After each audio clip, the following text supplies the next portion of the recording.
your accounts and say, is every one of these investments working as hard as it could be? Because every month during high inflation that you waste, you're losing 8 or 9% a year. Unleash your wealth, Saturday at 7 a.m. and our new time at 2 p.m. here on AM 560, The Answer. Salem News Channel is America's fastest growing conservative TV network. It's an absolute crazy day. Home to the largest lineup of free speech champions anywhere, delivering in-depth insight and unapologetic opinion on today's biggest news stories. Americans aren't going to put up with this anymore. SNC brings you the news that matters, told with integrity and clarity. Watch Salem News Channel free 24/7 on your television. Stream now on Samsung TV Plus, channel 1177. Do you agree that the educational system is broken? The cycle of content conveyance and consumption is failing our children. They are listless, bored, and uninspired. I am Peter Serby, the founder and director of the Riverside Club for Adventure and Imagination, and author of the new book, Casting Fire, a guide to the adventure and imagination of boyhood. The true purpose of education should be to spark a child's curiosity and wonder, to light a fire of creativity, to illuminate a path to find gift and calling. A decade ago, I founded Riverside to rekindle a love of learning in our youth. Our innovative vision immerses boys and girls ages 8 to 14 in epic stories, ignites in them a passion for adventuring in the great outdoors, teaches them the art of craftsmanship, and facilitates strong friendships rooted in faith. Join us on our educational journey. Visit ourside.org to learn more about our imaginative programs and summer camps. And check out my new book, Casting Fire, on Amazon. That's ourside.org. Honey, we're not moving, but we gotta do something about this kitchen. Funny you mention it. I just stopped by Forever Remodeling's new showroom in Niles. I saw over a dozen kitchen and bathroom layouts they designed. They even offered to stop by the house and give us a free in-home design consultation. What'd you tell them? That we're free today? Visit foreverremodeling.com today. That's the number 4, everremodeling.com. Forever Remodeling, stress-free and high-quality remodeling. If the amazing regenerative treatments at QC Kinetics provided relief for former pro football player Bobby Carpenter, imagine the potential for your aching joints. So my knee had been bothering me for a while. I played football for a number of years. I looked at talking to some doctors when I need to potentially have surgery, and I decided, hey, let's check out QC Kinetics. I go in there, and they look at the knee. Hey, here's the program that we can put you through. That treatment takes your body's own healing properties and concentrates them at the root of the pain. No surgery or downtime. The best part was there's no recovery until one day I felt like, hey, this feels like my old self again. I feel better. It's helped me. It's helped my dad. Hopefully it will help you in the same way. My message to them is do not wait. So you can go out and play golf and do the things that you love and enjoy. Take it from Bobby Carpenter. Call QC Kinetics now for your free consultation. Call QC Kinetics, 312-809-5955. That's 312-809-5955. 312-809-5955. It's important to have a heating and cooling company you know you can depend on. That company is the original Arlington Heights Heating and Cooling. They aren't one of those massive companies with newer techs and subcontractors. Oh no, Arlington Heights Heating and Cooling send only their own highly skilled techs. From service to installation and everything in between, the work quality and customer service is the best. For 40 years, the original Arlington Heights Heating and Cooling has kept homeowners and business customers comfy and warm in the winter and nice and cool in the warmer months. Don't call the big guys, call the best. Call Carrie at 847-545-1700 or visit arlingtonheightsheatingandcooling.net. That's Carrie at 847-545-1700 or online at arlingtonheightsheatingandcooling.net. The original Arlington Heights Heating and Cooling, not the biggest, just the best. This is a special alert during this window replacement season. Don't get tricked by the cheapest offers and gimmicky ads. Now's the time to see and feel the difference of high-performance windows from Valicass. When it's time to consider new windows, siding, and doors for your home, you need to look no further. Sebastian Gorka here to tell you about Valicass. Valicass has been the trusted name chosen by thousands of homeowners, and they should be your number one choice too. But what's really behind the name Valicass? Over 25 years of a team dedicated to providing you with the best customer service experience and products that truly bring value to your home. They are a Pella Platinum Elite Status certified contractor for a reason. They have an A+ rating with the BBB, as well as high ratings and positive reviews on both Google and Houzz. Schedule your free in-house consultation at Valicass.com. Ask about their exclusive manufacturer warranties and their 10-year workmanship guarantee. Don't wait. Book today at Valicass.com. For the best in class, it's Valicass.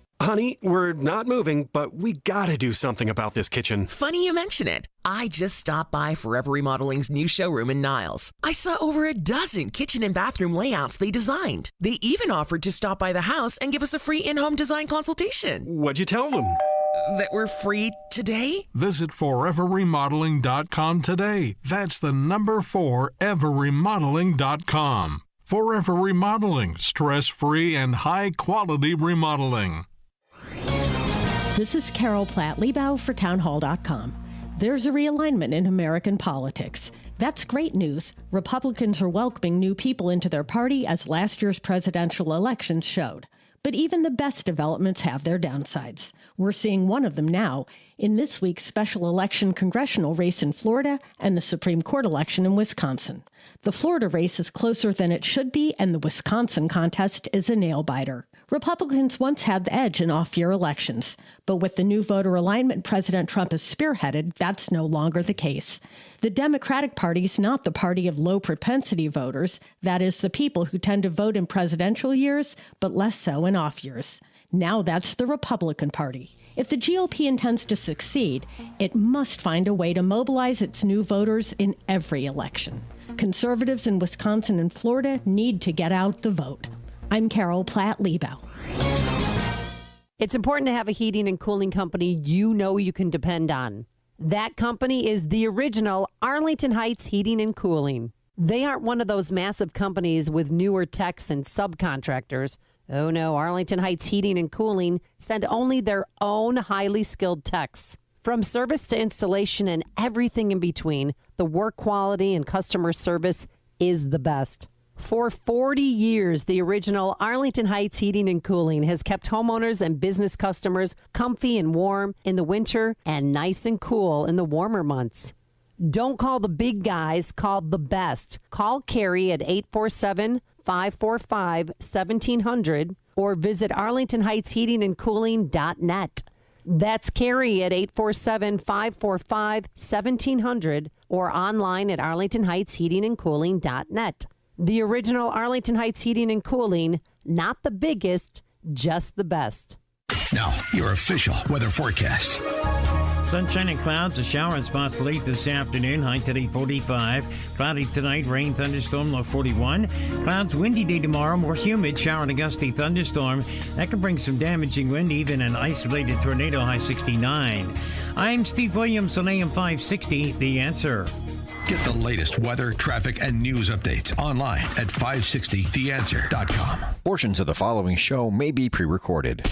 Now, from the Signature Bank Studios. Portions of the following show may be pre-recorded. This is Chicago's Morning Answer with Dan Proft and Amy Jacobson on AM 560. The Answer.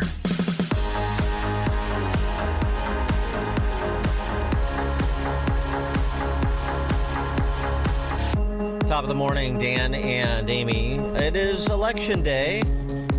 Yeah, Election Day, April 1st. Not a joke. 312-642-5600, turnkey.pro answer line. We got an hour before the polls open in Illinois, roughly 40 minutes. So, last statements from candidates or those supporting candidates for local offices in Illinois, or if anybody wants to chime in on the all-important Wisconsin State Supreme Court race, take that as well, 312-642-5600. Turnkey.pro answer line. If you haven't talked to your cheesehead friends north of the Cheddar Curtain, please do so. Interactive poll out. Interactive poll is posting a Trafalgar poll out yesterday that was taken March 28th to the 30th. Susan Crawford, 50.8%. Brad Schimmel, 49.2%. That's how close it is. So, the push on from this weekend into yesterday into Election Day is all important. And as we've talked about quite a bit, those Trump voters that sit on the sidelines in midterms or sort of, or the spring elections version of midterms as well, they're a huge voting bloc. And they, the level of turnout that occurs among that cohort in Wisconsin will be determinative of the outcome. And we don't want the Democrats to get out of the funk that they're in. The story tomorrow could be like the Democrats are back. And we don't want to have that happen. And you have the power right now, all of you living in Wisconsin and in Illinois, to keep the Trump agenda going.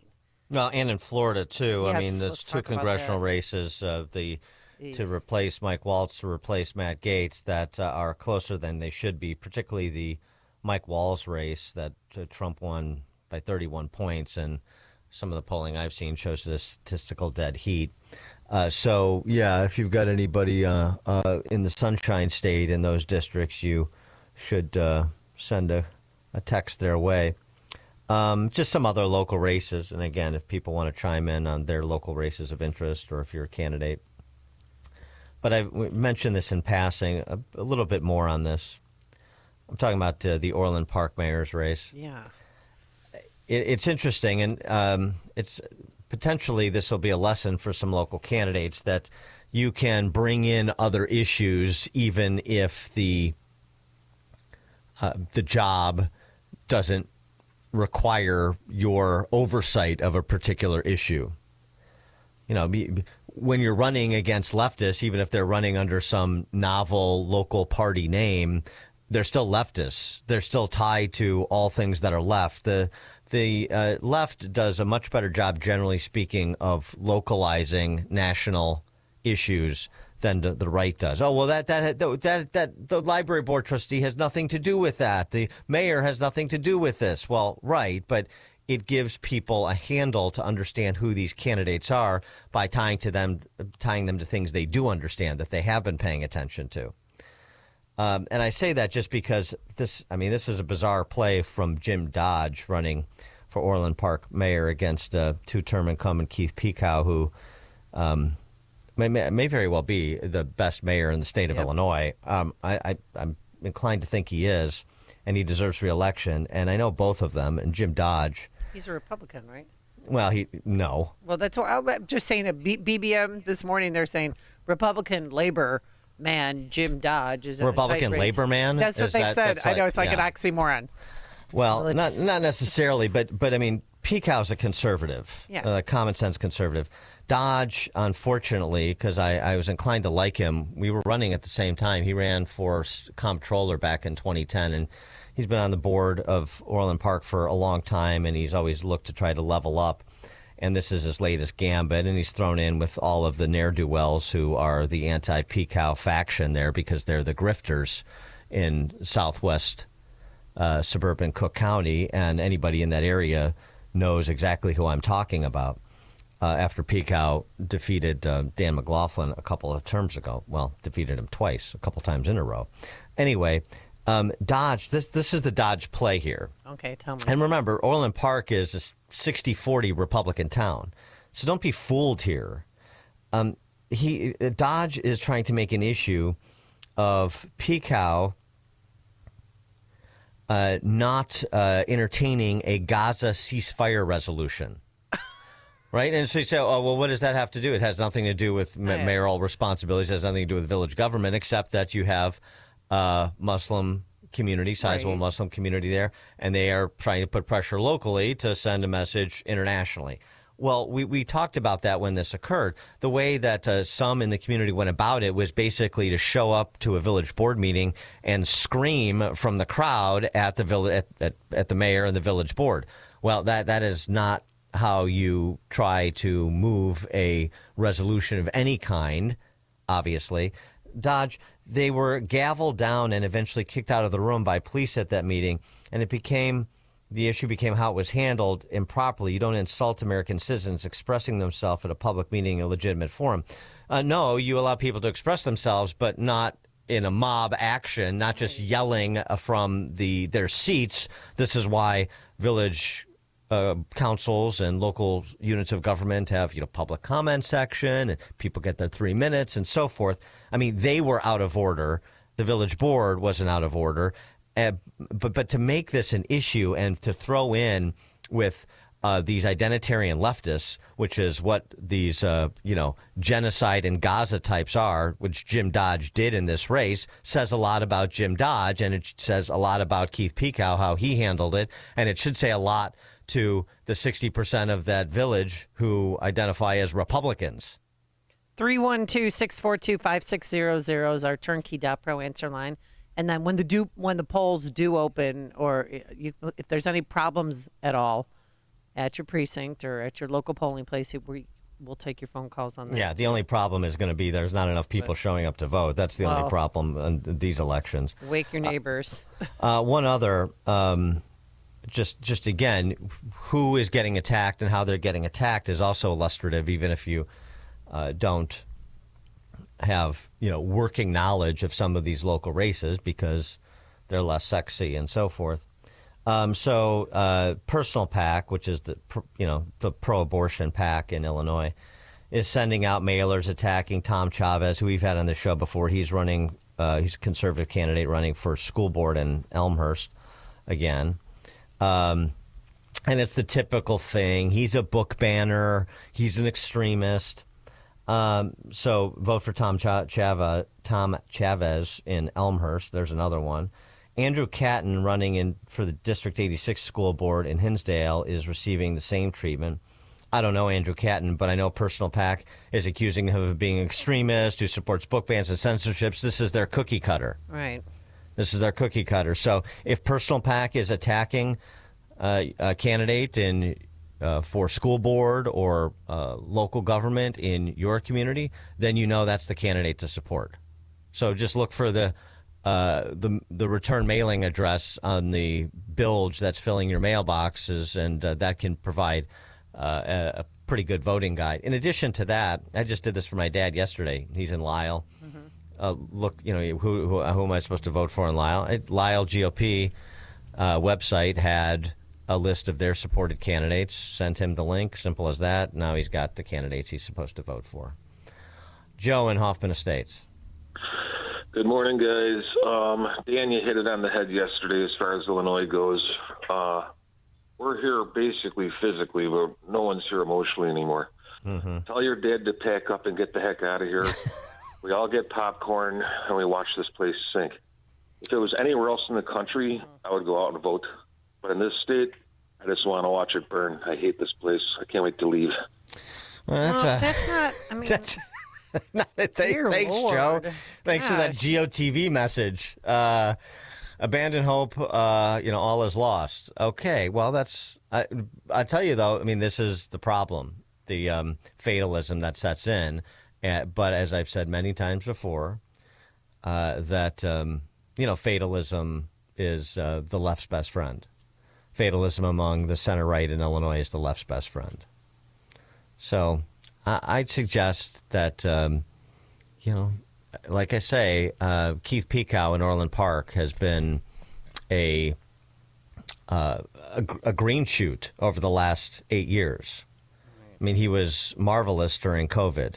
Nobody, perhaps nationally, nobody did a better job during COVID of providing detailed briefings to the public twice a month with it at his board meetings, PowerPoints, running through it all, taking public comment. He was the anti-COVIDian politician in terms of approach to the public during that period. And so, so he's done good things for Orland Park, and and he's tried to level up. He ran against Sean Casten. Maybe he will again. So, the other point about local elections, it's a breeding ground for future political leaders at higher levels. So consider that as well when you are thinking about whether or not to take Joe from Hoffman Estates' advice or get out to the polls today. And then we got a question, Dan and Amy. My daughter is in college in Dubuque, Iowa. She's registered to vote in Lake Geneva. Can she still vote? If she's registered to vote in Lake Geneva, then she needs to get over to Lake Geneva. She can vote in Wisconsin. If she goes, she's got to get over to Lake Geneva. There's no more absentee ballot voting. No. That's another thing. A lot of college students are back at school, but they should have planned ahead and gotten an absentee ballot. Exactly. But maybe you could Uber her. Well, I mean, put it this way: if Brad Schimmel loses by one vote, we know whose fault it's going to be. I mean, not to put everything on your daughter, but you know. All right, coming up on Chicago's Morning Answer. At 5:38, more kids being silly in Chicago this weekend. Yeah. 5:38. Mm-hmm. Who knew? But now let's head into the newsroom. Here's Nikki Whaley. Good morning. It's 35 degrees in Chicago in the AM 560 The Answer Newsroom. I'm Nikki Whaley. The Supreme Court could soon decide on several of President Trump's executive orders. They could include the deportation of alleged Venezuelan gang members under the Alien Enemies Act. Trump wants the High Court to remove a judge's block on their removals. Justices may decide on a lower court's ruling requiring the government to reinstate millions of Department of Education grants. Chicago officials plan to make improvements on the CTA Green Line Austin stop. Mayor Johnson and other city leaders took part in a groundbreaking ceremony on Monday morning for the $25 million project. The renovation includes the addition of an elevator, escalator, reconstructed stairs, and making the station fully accessible to people with disabilities. The construction is set to begin in June and resume through early 2026. This report is sponsored by Discover. Guess what? Discover is accepted at 99% of places that take credit cards nationwide. You heard that right, 99%. And if you don't think so, maybe it's time you face facts. You're stuck in the past. Based on the February 2024 Nielsen report, learn more at discover.com/credit card. A check of the roads coming up in 2 minutes on AM 560 The Answer.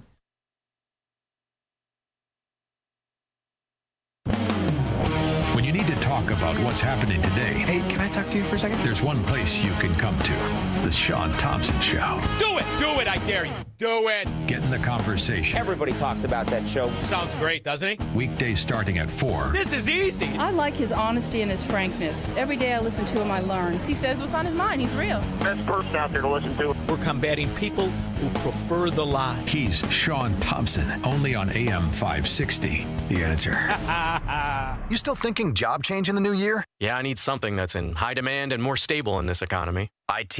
Yeah, cybersecurity, maybe even AI. That's what I did. Really? How? Went to My Computer Career. You don't need any prior experience, and you could start your new career in a matter of months. A lot of IT pros go to school there, too, to level up. Sweet. Are classes online or on campus? Both. Wow, I'll check it out. Thanks. Make this your year. Take the free career evaluation now at mycomputercareer.edu. Financial aid is available for qualified students.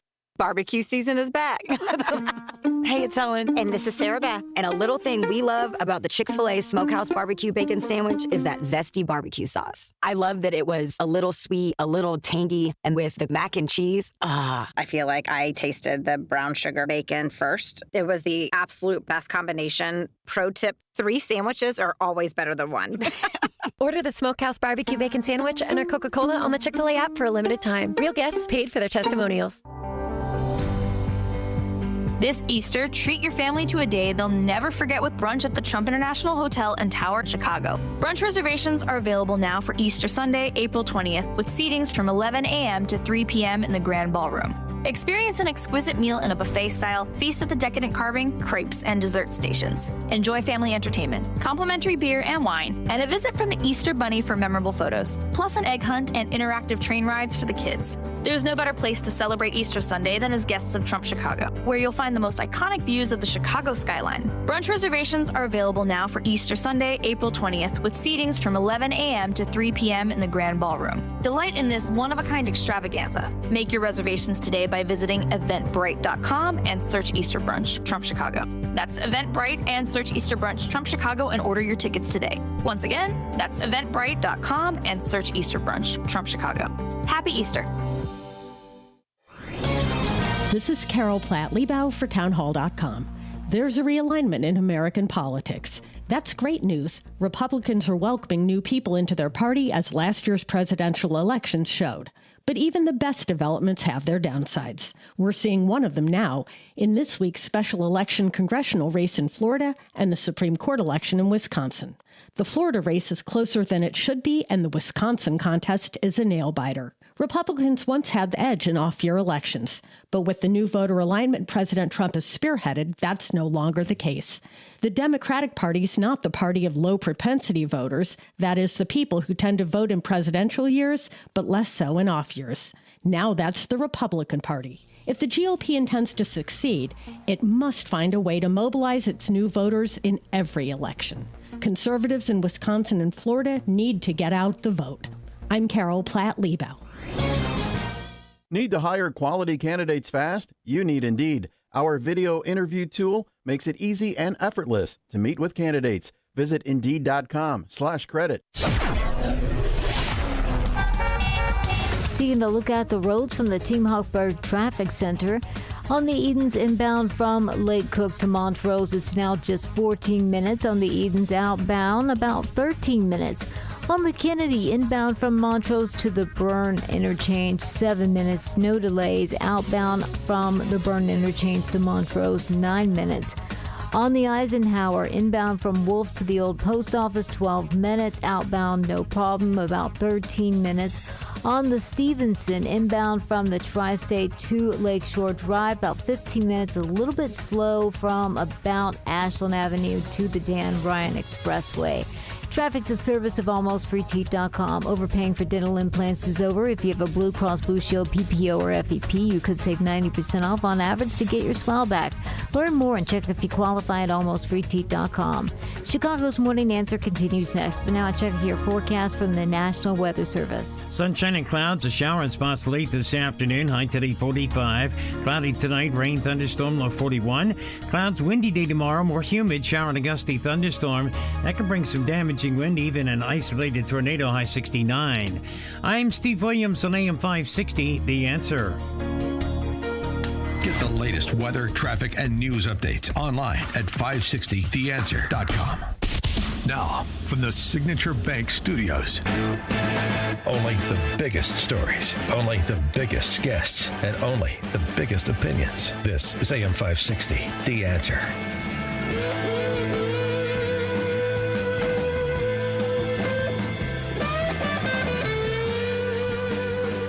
Top of the morning, Dan and Amy. Public safety is on the ballot today, certainly in Wisconsin, but all around the state, too. The officials that you elect at the municipal level obviously oversee police department, cities and villages. Their approach to policing, I mean, it could be like a Brandon Johnson, or it could be like, someone interested in law and order, by contrast. Speaking of which, I saw that the nice weather brought the kids being silly out to the streets around the city at street takeovers on the north side, and then that mob action in my old neighborhood, MAGA country, Streeterville. Yeah, right in front of Channel 5. 15-year-old was shot. Sorry. 15-year-old was shot and a man was stabbed. Mm-hmm. But never in my life, because I talked to some former employees, would I ever think, because I worked there for 14 years, whatever it was. Worked where for 14 years? NBC Tower. It was right in front of NBC Tower, between the AMC and NBC Tower. They took over that whole intersection. They were doing some donuts, jumping on cars. A few police officers were injured. But never did I think that you'd be afraid to go in and out of the NBC Tower. And that's what employees, because they had one of those meetups March 9th, and then another one March 28th, just the other night. Yeah, a bunch of teenagers got kicked out of the AMC, which they should have been. By the way, when I was there, this is about the AMC. This isn't about NBC Tower. No, and that area, and I know that area very well, and I've been to that AMC a million times. And in the last few years, before I sold out of that neighborhood, it had become a problem. It had become a recurring problem. And there wasn't anything really being done to address it. And I understand police resources are stretched and so forth, so you can't just have people standing around at the bottom of the escalators at the AMC. But it's a problem, particularly late at night. And, and it manifested itself this weekend. And now a 15-year-old, I'm sure CPS honor student, has been charged after a tourist was shot this weekend. But again, the street takeovers, the mob actions, just remember what this is and what it isn't. Look, demonizing children is wrong. We have to keep them safe as well. Have you ever taught middle school? I have. Have you ever raised young people? Do you understand the risk that young people take just because they're young? Do you know that home plate is at the bottom of my stairs? I found it out when my son was sliding down those stairs trying to score. They're young. Sometimes they make silly decisions. They do. And so we have to make sure that we are investing to make sure that young people know that they are supported. That 15-year-old who's been arrested for shooting a terrorist, just like kids sliding down the stairs at home trying to score. So Brandon Johnson, our mayor, says that they need safe spaces, Dan, because he's not going to vote for this. You know, Brian, what's his name? The alderman there. He wants an earlier curfew of 8:30 p.m. instead of 10 p.m. Like they follow the 10 p.m. curfew or something. But Brandon Johnson is going to do that because that's not creating, that's not equitable to other neighborhoods in the city. He said then that would force them to other neighborhoods in Chicago. 312-642-5600, turnkey.pro answer line. You could also text us on that same line. Yeah, well, Brian Hopkins is useless, too. I mean, they're all useless, with few exceptions. Totally useless. And an 8:30, an 8 p.m., the curfew doesn't matter. We've done this before, curfews at Grand Park. It doesn't matter unless you can enforce it. And where is the political will? There's no political will to impose it, much less enforce it. So it's basically just another indication that BLM Brandon and the political ruling class in the city of Chicago has no interest in maintaining order. It's just what it is. Their approach is, let the kids be silly. So just kids being silly, but they have a God-given right to the spaces they want to occupy when and how they want to occupy them, and that's just the approach that we're going to go with because any sort of reining them in is racist. So that's what they think. That's the bottom line. He's saying that without saying it. Yeah, that's the deal. And then and where's the press corps on this? I mean, they report on these incidents because, they make for good television. And how else are you going to have anybody tune in to listen to the blather coming out of these idiotic news readers who, by the way, are long past their sell-by dates. I'm talking to you, Allison Rosati. Hey, he's suffering from shingles right now. Leave my girl alone. Thank you for the Allison Rosati update. Well, I love Allison. So I know everybody. I know. I love everybody. Chicago's sweetheart. Oh, yeah. What did Steve Dahl call her? I don't know. Streetwalker in Candyland. What? I think that's what he. I've never heard that before. Yeah, I think that's what he called her. Oh, yeah. Right. No, I know. I miss the greats. I miss Skippy. And is he gone? Has a podcast now. Oh, great. Well, good. I'll have to. I miss Ron Majors, obnoxious, ignorant leftist Ron Majors. I miss obnoxious, ignorant leftist Carol Marine. I miss Jerry Springer and his deep thoughts on the news desk.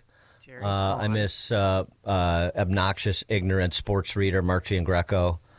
Let's see, who else do I miss? There's just so many titans of journalism in Chicago to miss, aren't there?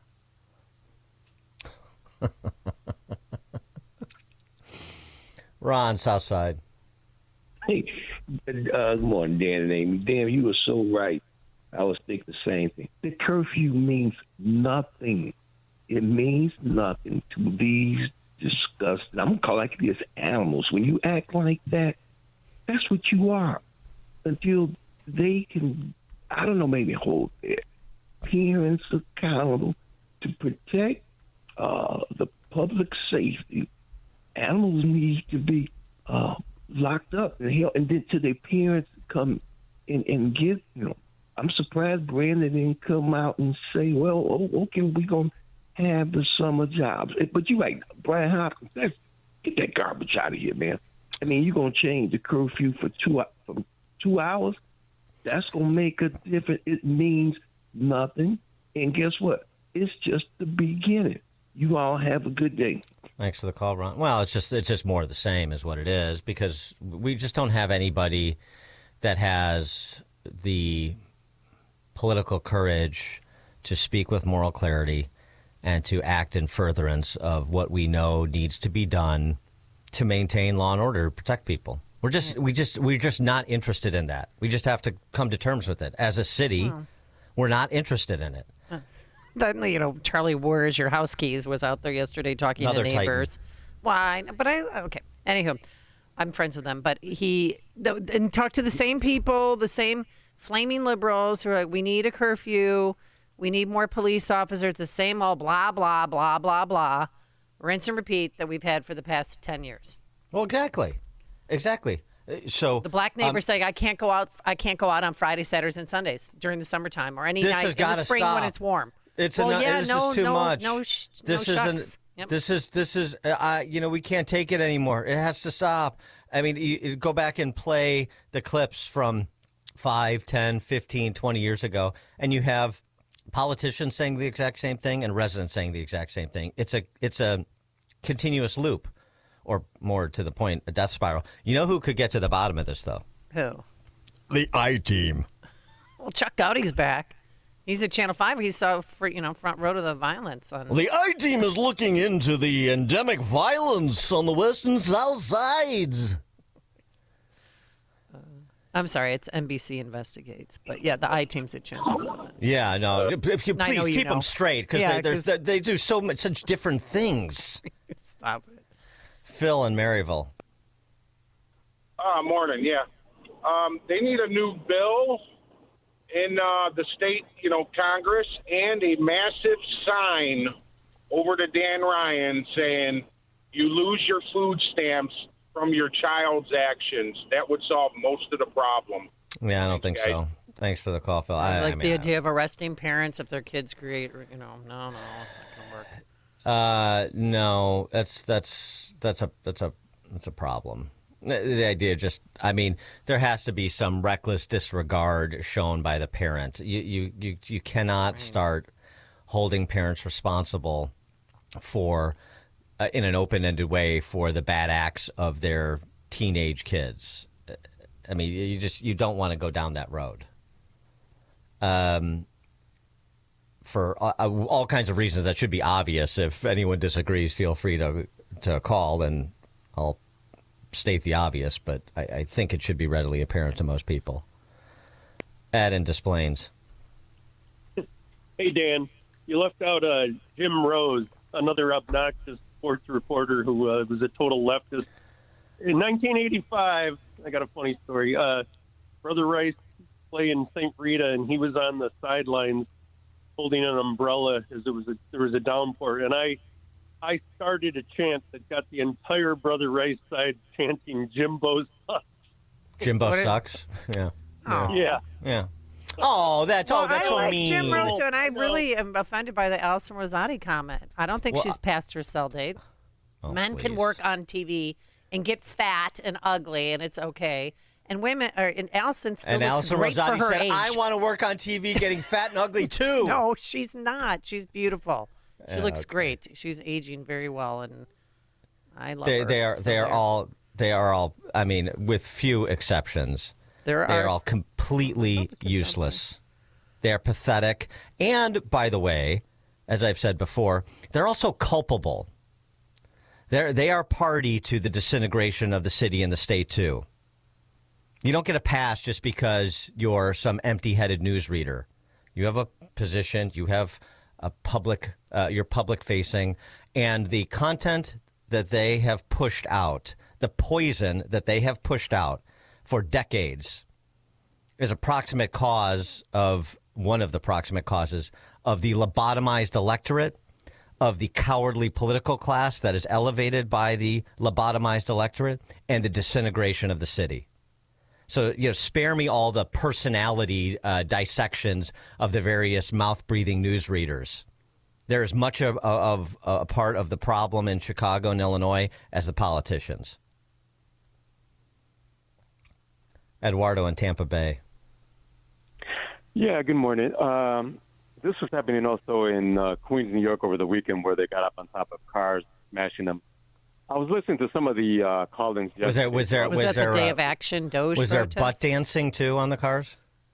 Oh, sure. It's called twerking. Sure. Dan. They must I like butt dancing better. It's more descriptive. And, I was listening around, and obviously these people would call in, but when it comes to voting, they vote a different way. And a legendary news person who used to be Chicago Tonight and on WLS, first name is Bob, went on a mini rant. The city that I grew up on, went on that rant. So it's pretty ridiculous. Thanks for the call, Eduardo. George in Naperville. Yes, the legendary newsmen. I like Fahey Flynn and John Drury. Oh, I love Fahey Flynn. You two are old. I don't remember Fahey Flynn. He looked like Orville Redenbacher. He worked at Channel 7. He always wore a bow tie. I like John. I mean, John Drury was like John Drury, Joel Daly. These were people at least that stayed in their lane, and they were sort of venerable newsmen of a certain era. That's fine. But what these network affiliates became, and the people that they platformed, just ghastly, awful. I mean, I've friends. Obviously, our friend Charles Thomas from ABC7 was good, and Flannery was good. So there are exceptions, of course, but I mean, generally speaking, as I said, they are party. These network affiliates are party to the disintegration of the city. And they get a pass, and they shouldn't. I think Marion Ahern's good, and I think Craig Wall and Sarah Schultes are good, too. Ish. Parents thing. I did want to get to this, at least mention it, because this has happened, over the time where you have people step out and actually say something that is appropriate to try to drive a conversation. Usually it's just sort of box checking. It's political posturing, like when Obama talked about the importance of fathers. Bill Cosby talking about the importance of fathers. It was fun for a while, and then, of course, Bill Cosby, self-immolated. Yes. But this piece in the New York Post, which is an excerpt from a book from Adam Coleman, who is a black gentleman. I was devastated when my father abandoned me, yet liberals make excuses for broken homes.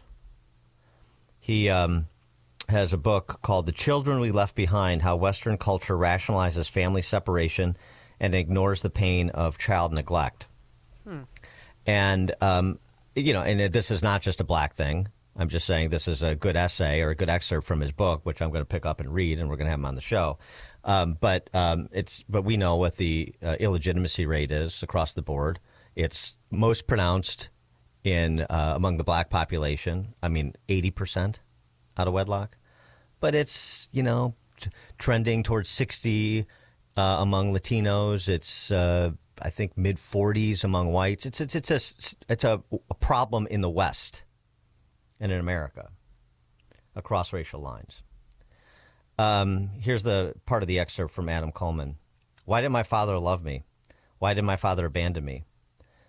Why didn't he show me how to become a man? Why wasn't my father around to wipe away the tears that streamed down my face when I felt lost in the world and hated what I was becoming? What was wrong with me? Why was seeing me a couple of times a year satisfactory to him? Why would he always choose to leave in the middle of the night and never hug me goodbye? Did my life ever matter to him?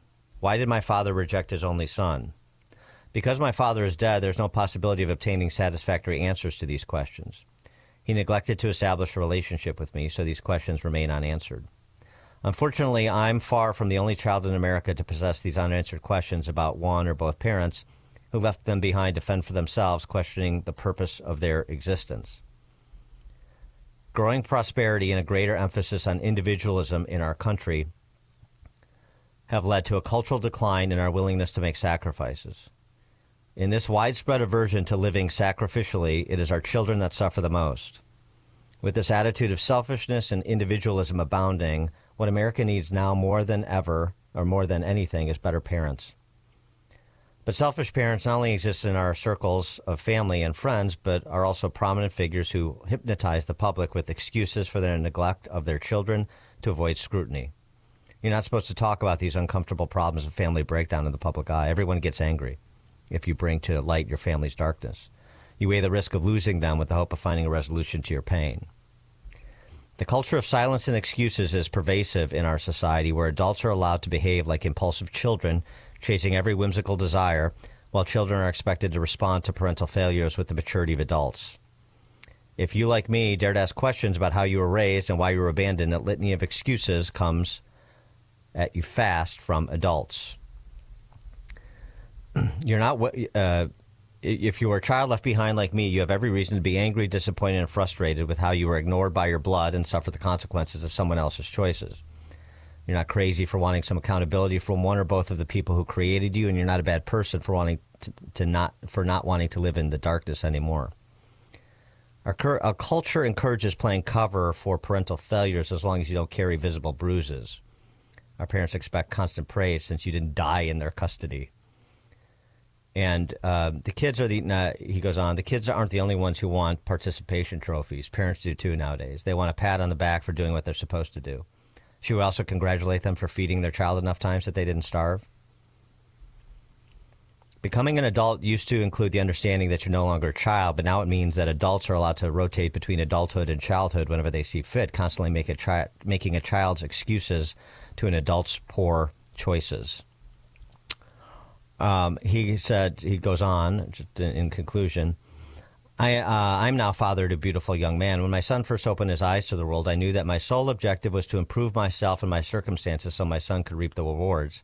I was determined not to let abandonment become a family curse that passed from one generation to the next. Nothing has brought me as much joy as watching my son grow into an even greater man than I am today. He's a better version of me, someone I'm immensely proud of, and I know that the world is better with him in it.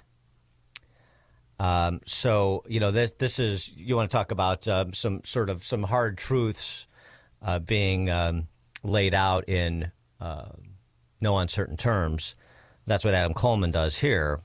And that's what, rather than trying to incarcerate parents for the crimes their children commit,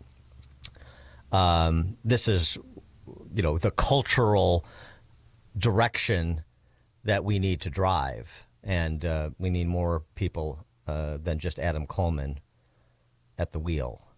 Dan and Amy, Chicago's Morning Answer. Connect with Dan and Amy using the AM 560 mobile app. Download it today at 560theanswer.com/mobile. Sign up for the AM 560 Answer Advantage to get early alerts on event ticket sales, special discounts, and contest opportunities. Sign up today at 560theanswer.com/advantage. National security is at risk, and China controls most of the world's supply of antimony, a critical metal for military and defense technology. Military Metals Corp is taking action and securing a Western-controlled supply with projects in Europe and North America. Critical minerals are the backbone of modern defense. Now's the time to pay attention. The stock trades on the OTC under ticker MILIF. Call your broker today or go to www.militarymetalscorp.com to learn more. At AlmostFreeTeeth.com, they're dedicated to making smiles great again. If you have medical PPO insurance, find out how you could save 90% off on average to get a beautiful dental implant-supported smile. Check if you qualify right now at AlmostFreeTeeth.com. Don't miss In Grace with Pastor Jim Scudder Jr., now heard on Sunday mornings at 7:30. Tune in and find hope as Jim Scudder explores God's Word and His world each Sunday morning right here on AM 560, The Answer. AM 560, The Answer. All right, coming up on Chicago's Morning Answer. By the way, wirepoints.org has some data on unwed births in Illinois. We'll talk about that with Ted Dabrowski at 7:37. But coming up at 6:06 is this moment, the Dems Tea Party moment. 6:06. Today it's going to be cloudy, and now it is 6 a.m. WIND Chicago. The polls are opening now in Florida. I'm Dave Anthony, Fox News. In two special congressional elections in heavily Republican districts, the GOP hopes to add to their slim House majority. And if they go and vote, we are both going to be just fine and have great nights for President Trump. State Senator Randy Fine running against Democrat Josh Weil, who along with Democrat Gabe Alamon in the other race against Jimmy Petronis outspent the GOP candidates. Florida's first congressional district was once held by Matt Gaetz, who resigned amidst an ethics investigation when nominated to be Attorney General for President Trump. Florida's 6th congressional district was held by Michael Waltz, now serving as the president's national security advisor. Fox's Eben Brown. Polls open next hour in Wisconsin in a state Supreme Court election that'll decide if that court will remain liberal-leaning or shift to the right like Brad Schimmel hopes. He tells Fox. Many of our election integrity laws are going to end up in front of this court, and we could see the rules our legislatures put in place in recent years to try to protect that election integrity get struck down by this activist court. He's facing Susan Crawford, who claims Elon Musk is trying to buy the election, spending millions to back Schimmel. A Democrat spent all night talking in the Senate and is still going. Cory Booker railing against Elon Musk and the Trump agenda, slashing federal spending, with Booker worried about Social Security. It's the hard-earned savings of working Americans, and it belongs to Americans. President and Elon Musk need to keep their hands off of it. Now, the president's getting ready for what he calls Liberation Day tomorrow. Fox has told President Trump's trade advisors have presented him with multiple tariff plans. This week, those reciprocal tariffs and 25% tariffs on all foreign-made cars are expected to kick in. There is still some information we don't know, including how many countries will be affected by those reciprocal tariffs and how these levies will be imposed. Fox's Madeline Rivera. A Washington Post report of a potential 20% tariff on most imports sent stock futures falling after a March sell-off. The Dow dropped 4% last month. The Nasdaq lost double that. America's listening to Fox News. If you're living with dry... Good morning. It's 34 degrees in Chicago in the AM 560. The Answer Newsroom. I'm Nikki Whaley. It's April 1st, and that means April Fool's Day, bringing out some unique products. Social media sites are swarming with bogus goods and services like Flat Earth Travel Insurance, a cat poo scented candle which actually smells like roses. To verify if the product is real, make sure to verify the source, check URLs for misspellings, and don't believe everything your friends say. Senator Cory Booker kicked off a marathon speech Monday evening on the Senate floor, sharply criticizing President Trump and Elon Musk. These are not normal times in America, and they should not be treated as such. The New Jersey Democrat repeatedly attacked what he called the Trump administration's reckless actions and warned that the nation is in crisis. He insisted the president has inflicted harm after harm on Americans' safety, financial stability, and the foundation of our democracy and any sense of common decency. Police continue to investigate after a 15-year-old was shot after hundreds of teens congregated in Chicago's Streeterville neighborhood. Second Ward Alderman Brian Hopkins says the chaos that occurred Friday night lasted about 3 hours. He added the teens were blocking traffic, jumping on cars, stealing from stores, and using tasers on one another. It's consolidated municipal election day in Illinois. Polling places are open from 6 a.m. until 7 p.m. In the Chicago area, there are races for mayor in Aurora, Dalton, Evanston, and Waukegan. Voters will decide who will be the village president and Orland Park and Plainfield. News is a service of Valicass Windows. For the discerning homeowner looking for high-quality and professional-level window replacement service, contact Valicass Windows. You're a award-winning Platinum Elite Pella certified contractor. Visit Valicass.com. A check of the roads coming up in 2 minutes on AM 560, The Answer. When you need to talk about what's happening today. Hey, can I talk to you for a second? There's one place you can come to. The Sean Thompson Show. Do it! Do it, I dare you. Do it! Get in the conversation. Everybody talks about that show. Sounds great, doesn't it? Weekdays starting at 4. This is easy. I like his honesty and his frankness. Every day I listen to him, I learn. He says what's on his mind. He's real. Best person out there to listen to. We're combating people who prefer the lie. He's Sean Thompson, only on AM 560. The Answer. If you're living with dry age-related macular degeneration or dry AMD, you may be at risk for developing geographic atrophy or GA. GA can be unpredictable and progress rapidly, leading to irreversible vision loss. Now there's something you can do to slow it down and get it going going slower.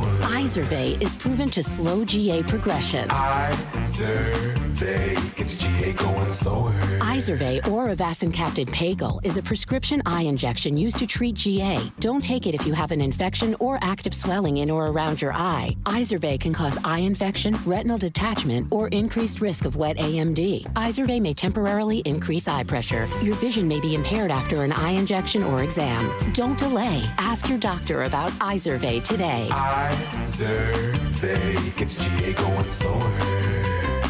Visit Izervay.com. That's IZERVAY.com.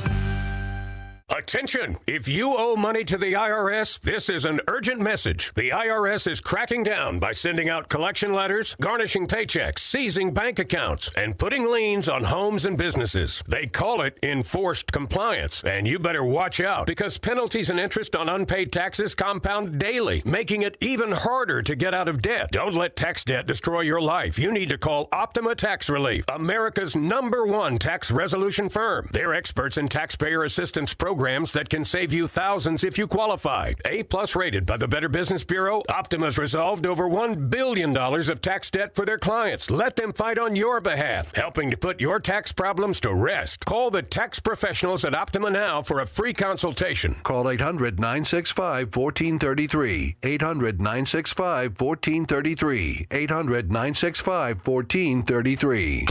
Optima Tax Relief. Some restrictions apply. For complete details, please visit OptimaTaxRelief.com. Taking a look at the roads from the Team Hochberg Traffic Center. On the Edens inbound from Lake Cook to Montrose, 14 minutes. Outbound, about 13 minutes. On the Kennedy inbound from Montrose to the Byrne interchange, about 11 minutes. It's a bit slow between Montrose and California Avenue. Outbound from the Byrne interchange to Montrose, 12 minutes slow between Division and Belmont.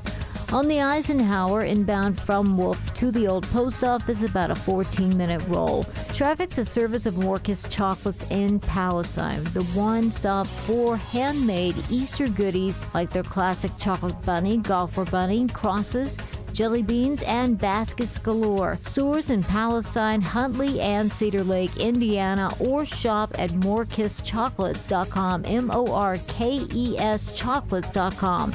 Chicago's Morning Answer continues next, but now checking your forecast from the National Weather Service. Sun clouds and a chilly day. Showering spots this afternoon late, high 45. Periods of rain, thunderstorm tonight, low 41. Clouds tomorrow, windy, more humid. Shower and a gusty thunderstorm.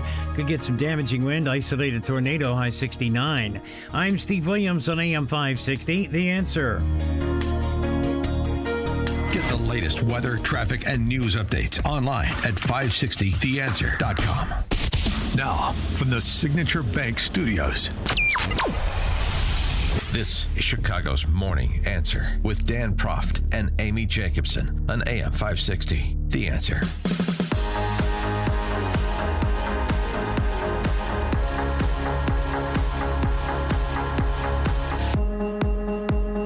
Top of the morning, Dan and Amy. The new Marxist Party is in disarray, to be sure. Increasingly unpopular with its own base voters. But are they on the cusp of a 2010-like Tea Party revolt within their party that will recast their electoral chances in 26 and beyond? A Dem version of the Tea Party in the offing, question mark. That's the proposition laid out in a piece at Vox.com by Christian Paz.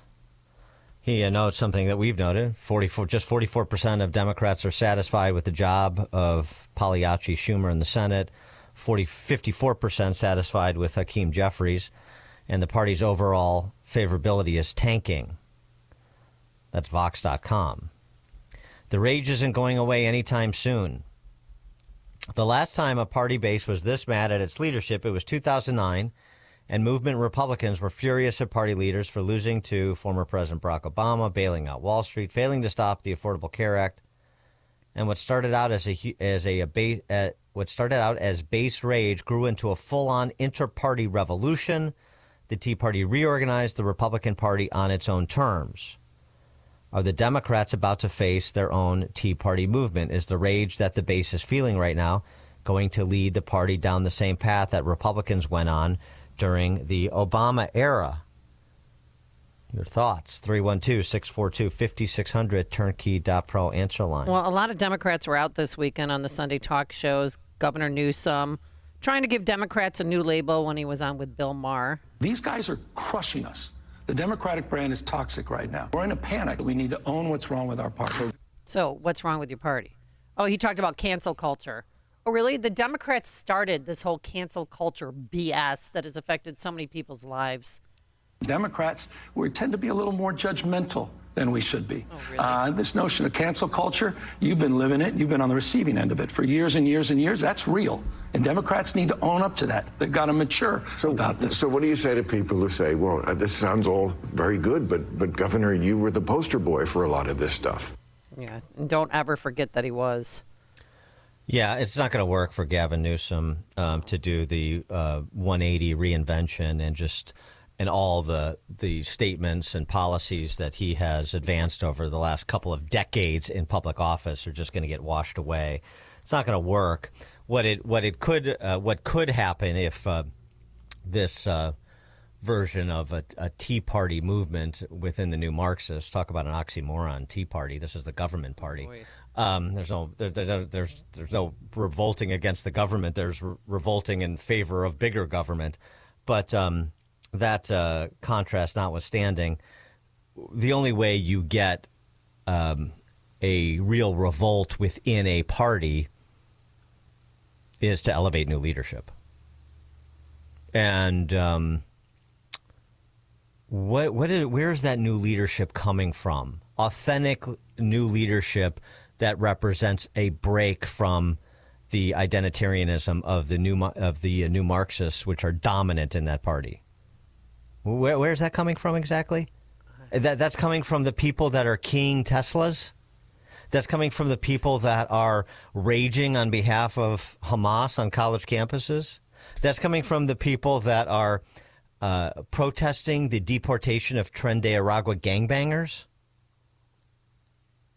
So, I mean, it's nice to talk about rage, but rage in which direction that is likely to produce what result? Well, Jen Psaki on her show, she just said, you know what, we just need to be more genuine, and Democratic candidates need to have a hobby.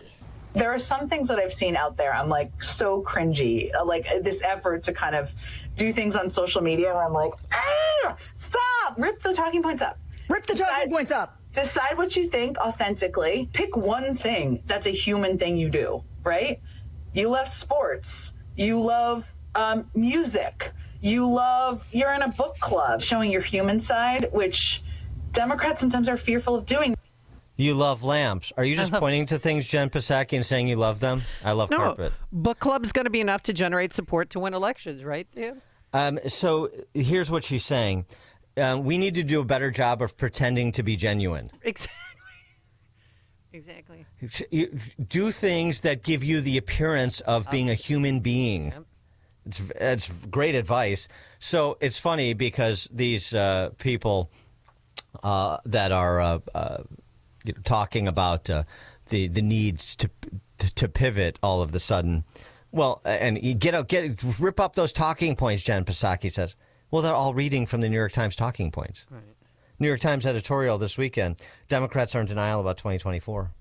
Party leaders claim that most Americans still prefer Democrats, but that voter apathy allowed Trump to win. According to this logic, Democrats do not need to worry about winning back Trump voters and should instead try to animate the country's natural liberal majority. I don't think we're going to win over those 77 million that voted for Trump, Governor Walz of Minnesota said this month. I'm concerned with the 90 million who stayed home. It was an unfortunate echo of Hillary Clinton saying that millions of Trump voters were deplorables and irredeemable. Non-voters appear to have favored Mr. Trump by an even wider margin than voters, as Nate Cohen, the Times chief political analyst, has reported. David Shore, the bracingly honest Democrat data scientist, put it well, quote, We're now at a point where the more people vote, the better Republicans do, which was reported in Vox last week, and we brought to you as more evidentiary support for the case that the new Marxist Party is in disarray and the disintegration continues. So here's the New York Times advice, sort of, akin to pretend to be genuine.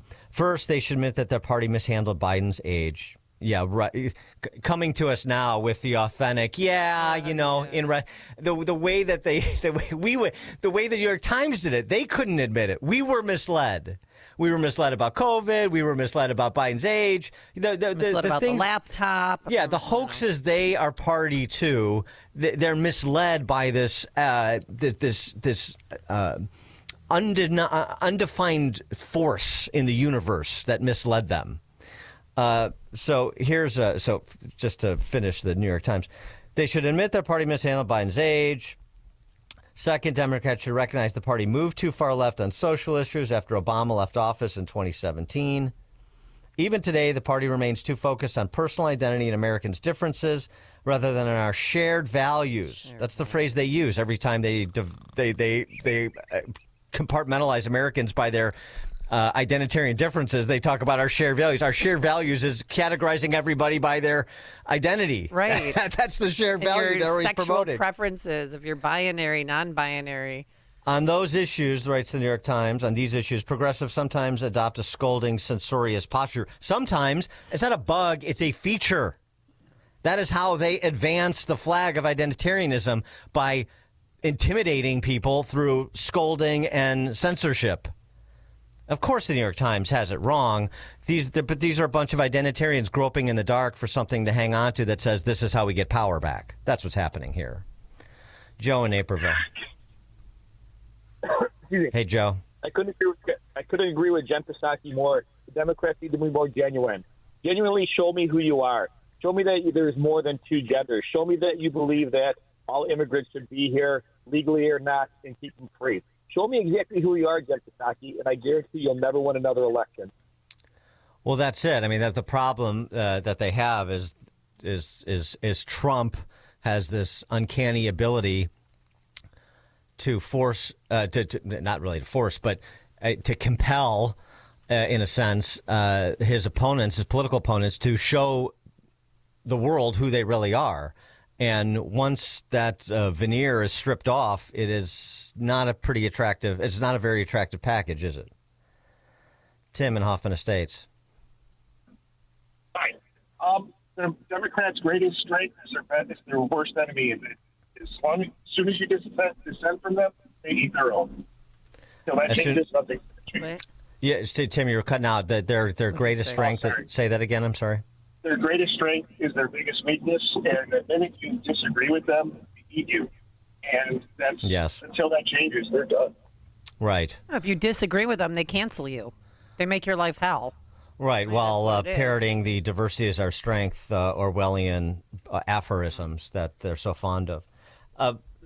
And just to show you how lost they are, I couldn't believe I saw New Country heard from. Hey, Brad Schneider has an op-ed. Brad Schneider? Brad Schneider, the congressman. Remember him? Oh, yeah. Yes. Riding around in Northbrook on his bicycle? With his helmet and his, yeah.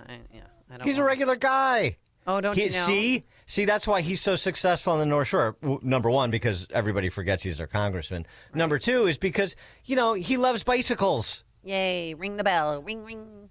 Makes him so human. Dumb, I know somebody who heard him speak in front of children, and he was, kids, guess what my favorite color is? Pink. Mm-hmm. Ooh, not a lot upstairs. Yeah, it sounds a little creepy, actually. Yeah, but who knows? Weird. Who knows? Why'd they let him in front of children? Keep that out of the classroom. Brad Schneider, op-ed in Fox News website. New Dems are ready to move party and country beyond Trump chaos. They're going to listen to Brad Schneider. The Trump chaos line. This is Brad Schneider has weighed in. I can sleep now. Phew. It's time for me, Brad Schneider, the arbiter of all things important, to officially throw my endorsement behind the Trump chaos talking point with a vanilla, op-ed in Fox News so I can send it around the North Shore to demonstrate how I am leading the most educated, talented, blah, blah, blah district in the Western world to a higher plane. We're going to get beyond this chaos and this squabbling. We're going to bring the country together in a bipartisan spirit of compromise to advance the values of freedom and prosperity. Okay. I mean, this guy is a what a goofball. Buffoon. But anyway. And you know he didn't write that. Actually, you know what? It sounds like he did because it's about like fifth grade composition level. So he may have written this. It's all just they're just sort of disjointed talking points listed one after the other. Instead of paragraphs, there should just be bullet points. The new Democrat coalition, Brad Schneider is alerting us to, a group of 115 pragmatic center left. He's just a skosh left of center, Brad Schneider. Really? He is a new Marxist water boy, is what he is. But anyway, a group of 115 pragmatic center-left House Democrats are dedicated to finding common sense solutions, don't you know? Get sick. As a growing majority in the House Democrat caucus, New Dems are prepared to lead from the center with strong voices and bold policy ideas, none of which I will describe here. We are championing a unity agenda for our party and country that can rally Americans across the political spectrum like a good North Shore Brahmin is to do. He's such a Spice Girl wannabe. Socialist Spice Girl wannabe. These guys, I mean, honestly, how embarrassing for the North Shore. How embarrassing for the North Shore. Scott and Aurora. Yeah, I think the party, too, the Democratic Party, is also, they're just eating their own, which is also shrinking their party. And I believe the latest example is the whole Tesla thing with, most of these Tesla owners, are probably Democrats, a part of the party. They are. There's Democrats everywhere, and a lot of them own EVs that are Teslas. And so Democrats are keen fellow Democrats' cars. Nothing new in this world, just the history we don't know, as we'll have Frank from Arlington Heights on at the top of the hour, at the bottom, the end of the hour, for his in-depth history segment. But of course they are. French Revolution style. It's not necessarily the guillotine, it's because these are pea hats. It's the modern guillotine for these neo-Jacobins is the keying of the car. Although the firebombing of a Tesla dealership, that's a little bit more serious, of course. By the way, just to the point I made yesterday, building on the speech I gave over the weekend, that it is proper to understand what's happening in response to the reign of the new Marxists as a counter-revolution of common sense. It is not a revolution. Victor Davis Hanson, writing over at American Greatness, reflections on the counter-revolution in America. Well, looky there. VDH and I on the same wavelength as per usual. Wow. Yeah. Great minds think alike. Thank you for saying it so I didn't have to. I know. Dan and Amy, Chicago's Morning Answer. The more you listen, the more you'll know. This is Chicago's Morning Answer. Morning Answer on AM 560. The Answer. We always use M13. They can print anything. They design and price match. M13 does amazing work. M13 graphics has helped make our brand stand out. They're definitely the best for less. Before M13, amateur. With M13, we look awesome. M13 Graphics, Chicago's leader in full-color design and printing. Set your business up for success with exceptional print products, turned around in just 24 to 48 hours. Business cards, postcards, posters, banners, brochures, apparel, you name it. M13 will design and print nearly anything for your business. They have the right people in place and a reputation that keeps customers happy and coming back for more. They're a Chicago company that embodies the idea of business integrity. They live it every day. After all, in this country, you're free to do business with who you choose.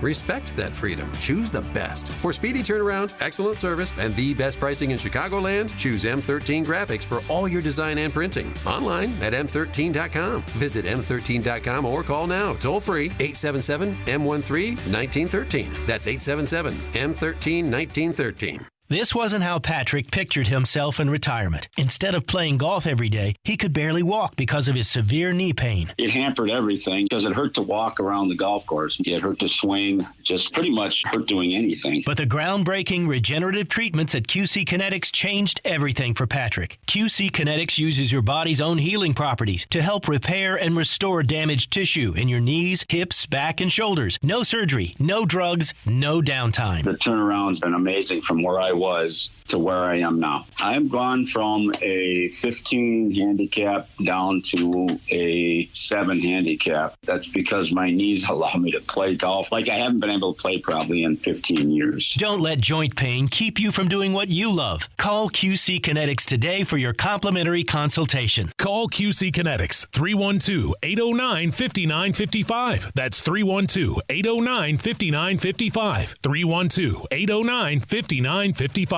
So how's the separation going? Are you guys able to work things out? No. I think we're headed for divorce. That sucks. Gonna be an expensive legal battle? Well, no, that's one thing we agree on, actually. Arbitration. Arbitration? Like mediation? Sort of, but better. We'll have a firm decision. Oh, that's easier. Who's your arbitrator? Bert Hochberg. That attorney at Schiller, DeCanto, and Fleck? Yeah, senior partner. Comes highly recommended. Are you facing divorce or a family law issue? Burton S. Hochberg offers arbitration services, a dispute resolution process that will save you time, money, and the complexity of litigation. Let Burton hear and resolve your claims with choices that best suit you and yours. To discuss, call Bert directly. Or even better, have your attorney call Bert at 773-255-6150. That's 773-255-6150. Again, 773-255-6150. No one knows arbitration like Bert Hochberg. Why go through a difficult divorce? Call Bert at Schiller, DeCanto, and Fleck, Chicago's preeminent family law firm since 1981. Your business is under attack. 24 hours a day, 7 days a week. It's a fact. Small businesses are the low-hanging fruit. You may think you're protected, but you're vulnerable in many ways. And cyber attackers actively prey on small businesses. But TurnKey can protect you. TurnKey is the key to cyber protection.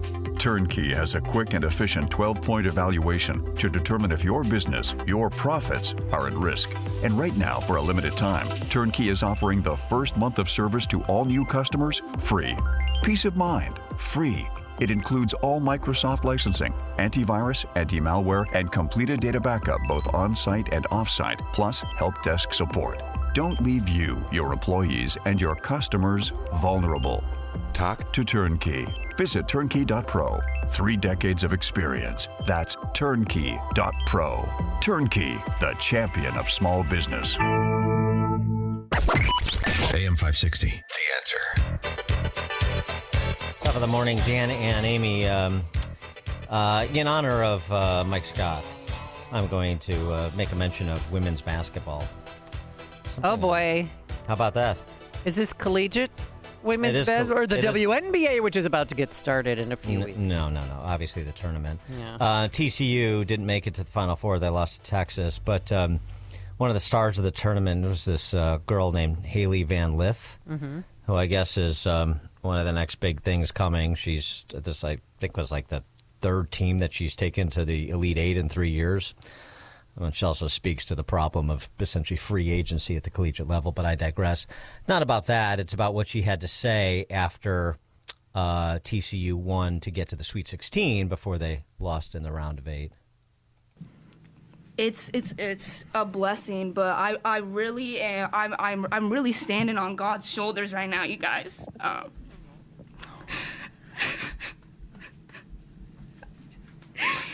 He's delivered me from so much, man, and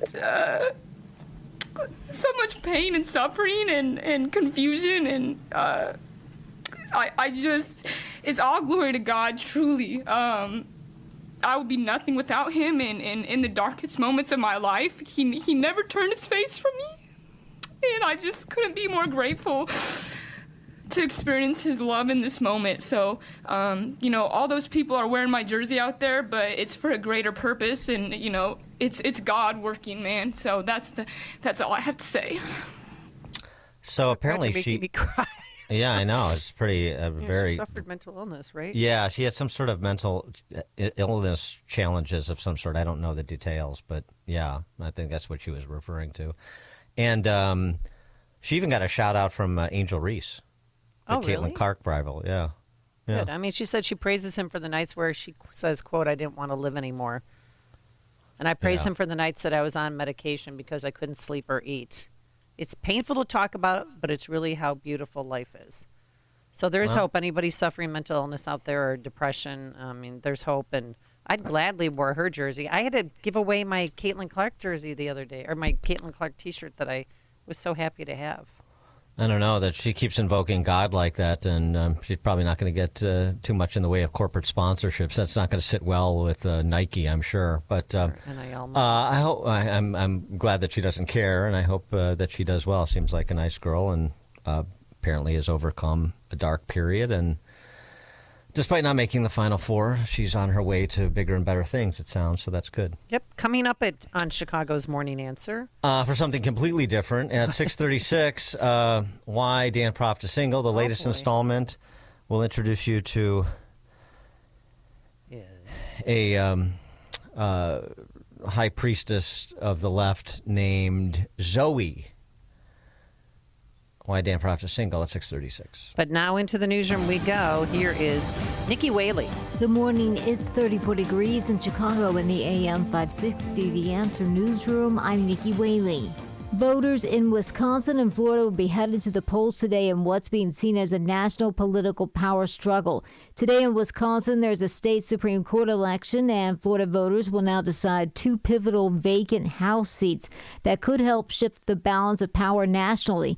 Both parties have poured millions of dollars into each state, looking at the races as referendums on the direction of the country since Donald Trump's election victory. The Chicago Teachers Union bargaining team is signing off with a tentative contract agreement with the Chicago Public Schools. The CTU's pleased with what the deal includes. Smaller class sizes, a better elementary school day, special education, and a non-biased reach evaluation. The proposed 4-year contract also includes overall pay raise of at least 16% for all teachers. The deal still needs the approval of CTU's House of Delegates and the Chicago Board of Education. News is a service of almostfreeteeth.com. Overpaying for dental implants is over. If you have a Blue Cross Blue Shield, PPO, or FEP, you could save 90% off on average to get your smile back. Learn more and check if you qualify at almostfreeteeth.com.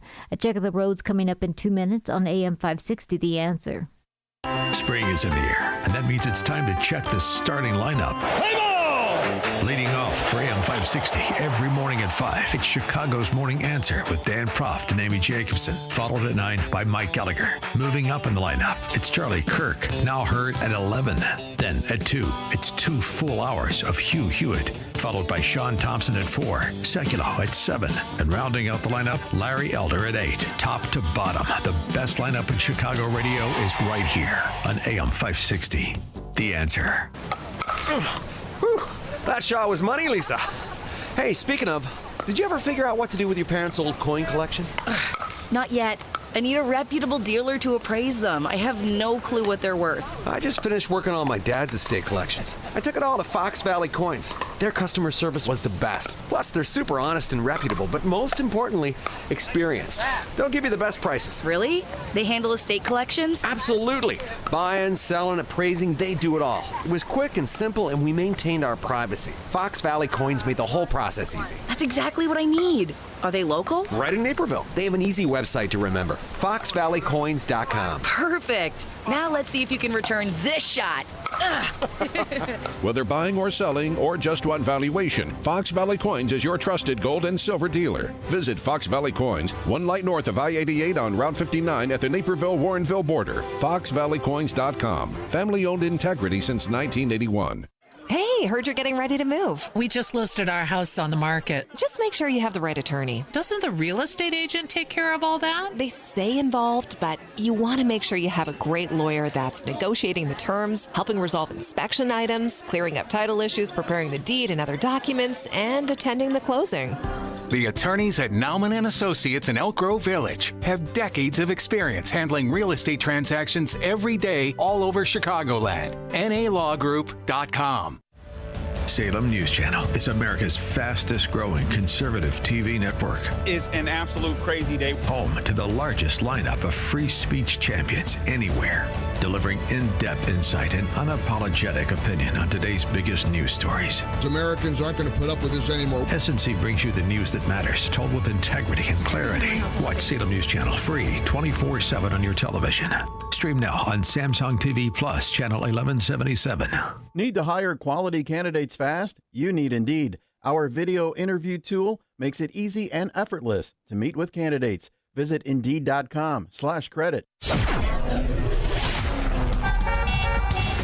Taking a look at the roads from the Team Hochberg Traffic Center. On the Edens inbound from Lake Cook to Montrose, 14 minutes. Outbound, about 13 minutes.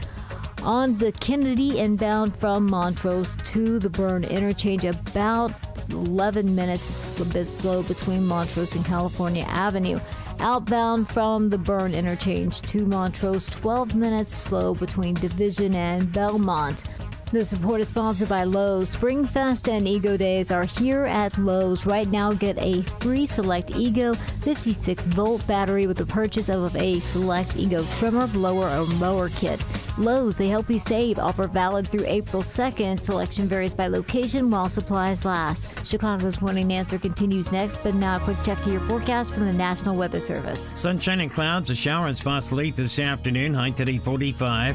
Cloudy tonight, rain, thunderstorm, low 41. Clouds, windy day tomorrow, more humid, shower and a gusty thunderstorm. That can bring some damaging wind, even an isolated tornado, high 69. I'm Steve Williams on AM 560, The Answer. Get the latest weather, traffic, and news updates online at 560theanswer.com. Now, from the Signature Bank Studios. Time now for another reason why Dan Proft is single.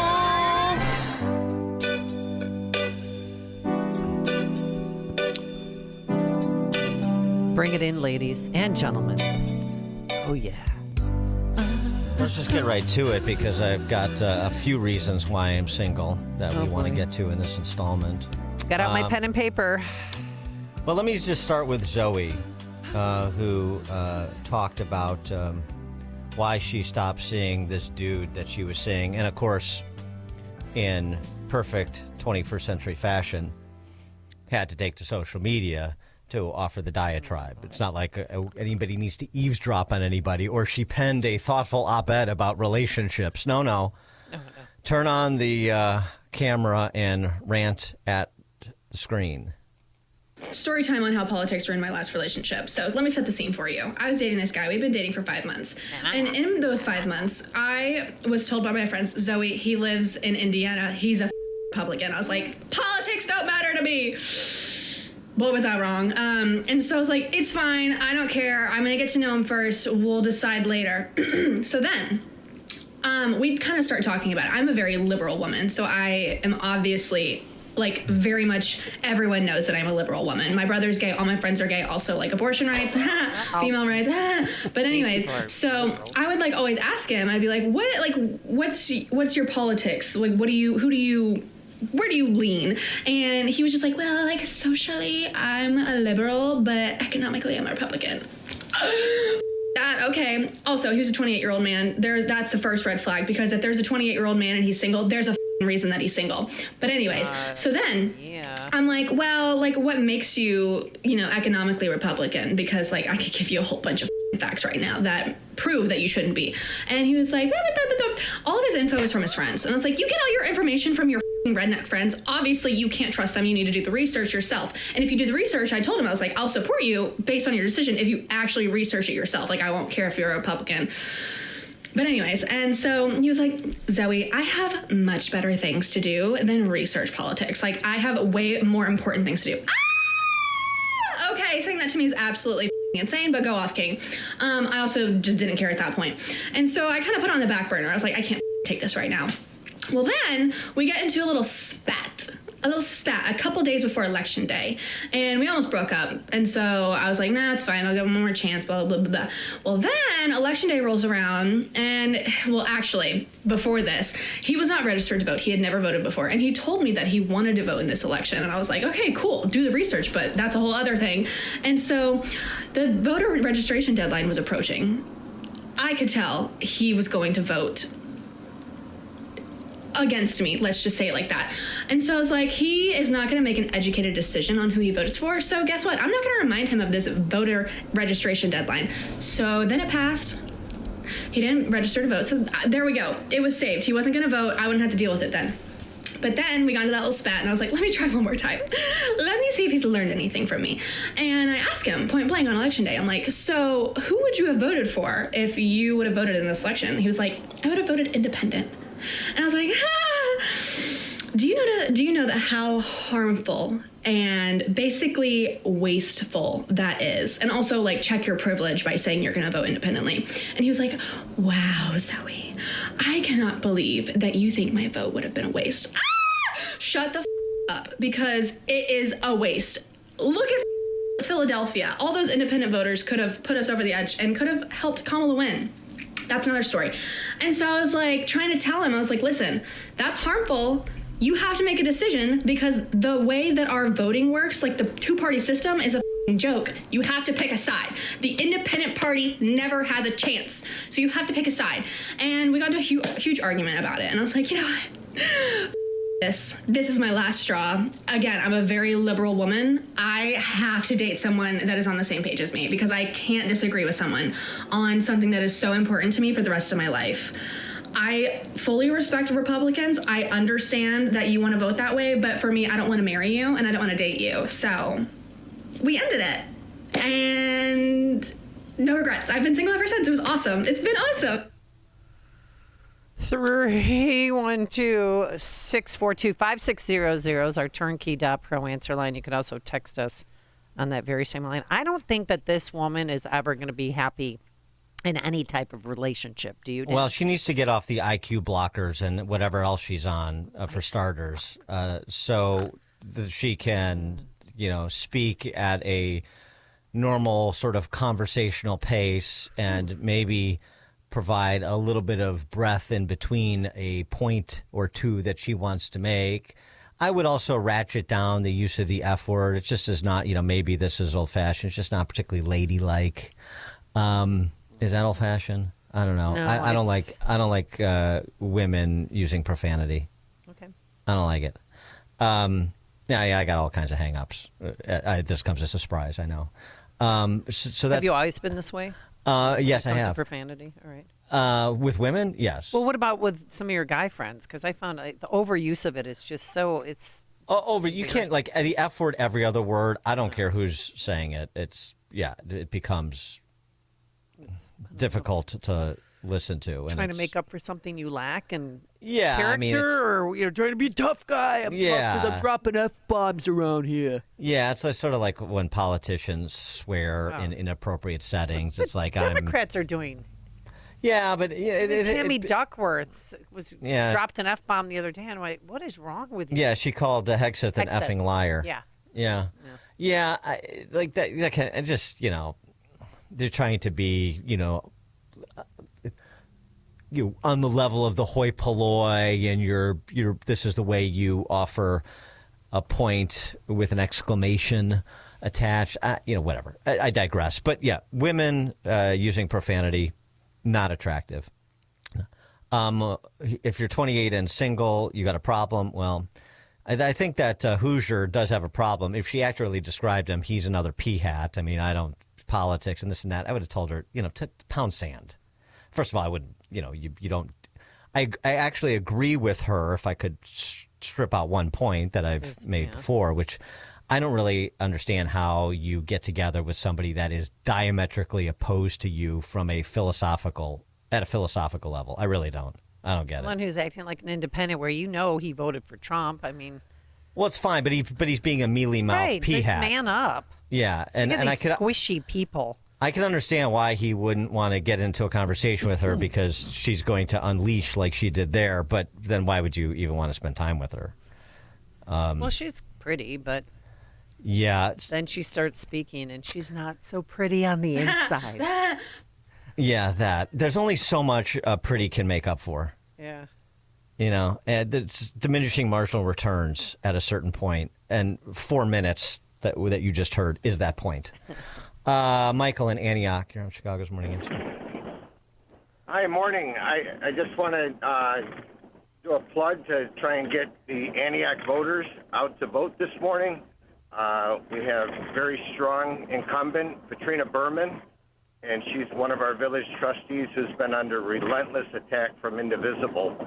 And she's helped, to combat what was going on in our schools and whatnot. And I just want to hope and pray that she gets elected this year. All right, giving her name again? Patrina Berman? Patrina Berman. Okay. Patrina Berman. All right, thanks, Michael. Now we have to get back to my psychoanalysis of myself. Go back. Yeah. Enough about you. All right, Jeff in Cal City. Good morning, Dan and Amy. Obviously she's a narcissist. Early on, she said that she was checking this and he voted against her, making it about her. But, I mean, if she was okay and fine with everything, why would she even post something like that? Yeah, well, why she's being a thought leader for her cohorts, I'm sure. Thanks for the call, Jeff. She would say, I'm just trying to send the message out to the other chicks out there that don't tolerate this or follow my lead or... the commiserating, I don't know. I really don't want to even try to crawl into the mind of Zoe. Another one, too, while we're at it. This is a celebrity one. Chapel Roan, she's a singer. She's got that Good Luck Babe hit. She's actually got a really cool voice. She's a little strange. She sort of has a little bit of Bjork in her. Okay. What's just her name again? I'm sorry. Her costuming and stuff. You don't know who Chappelle Roan is? Damn. Yeah. I mean, Chapel Roan. Here we go. No, I don't like that song. But no. I know this song though. Huh? No. Find Good Luck Babe. That's a pretty Good catchy Luck, tune. Babe? Yeah, Good All right, Luck Babe. Justin, work on that. Yeah. How does he not know Good Luck Babe? That's sort of bubblegum pop. I know, the but Good if Luck you Babe's hang out with teenagers, they love that song. I don't hang out with teenagers. Because you better not, because that would be creepy. Yes, right. Take down the trench coat, Dan, and stay out of the forest preserve. Yeah, I'm right. I'm not Bill Gates. Anyway, Chapel Roan, she also is a lesbian, apparently, because she's very vocal about it. She had this to say in a recent interview. All of my friends who have kids are in hell. Oh, my God. I don't know anyone. I actually don't know anyone who's, happy and has children at this age. I have, like a 1-year-old, 3-year-old, 4 and under, 5 and under. I literally have not met anyone who's happy, anyone who has light in their eyes, anyone who has slept. She's 26. Don't sleep. She's 26 years old. So, that's the other dynamic out there. And, as you know, marital age is getting older. The incidence of children, much less big families, is waning. As we've often mentioned, if we're not for immigration, legal preferably, America would be below replacement rate, like so many Western European countries. Yep. But so that attitude is out there too. Bill, Northwest Side. Yeah, Zoe's a hot mess, but what about the fool that thought it was a good idea to get involved with her in the first place? Yeah, well, I mean, it's just typical 28-year-old dude. He's just saying, oh, she's good looking, and so I'll tolerate this for as long as I can. That's what's going on there. I don't want to live in a glass house on that one, but, we've all gone through that phase where you're wooed by the attractiveness, and so you overlook some flaws. Care to share any names, Dan? Well, I mean, it's like you with Edward James Olmos. You were wooed by the star power. Can we please, can we make a pact here that we are not going to talk about him again unless he passes away? Deal? Oh, wait, look, we have the song Good Luck, Babe. Here it is. Yeah. Ooh, this is a good one.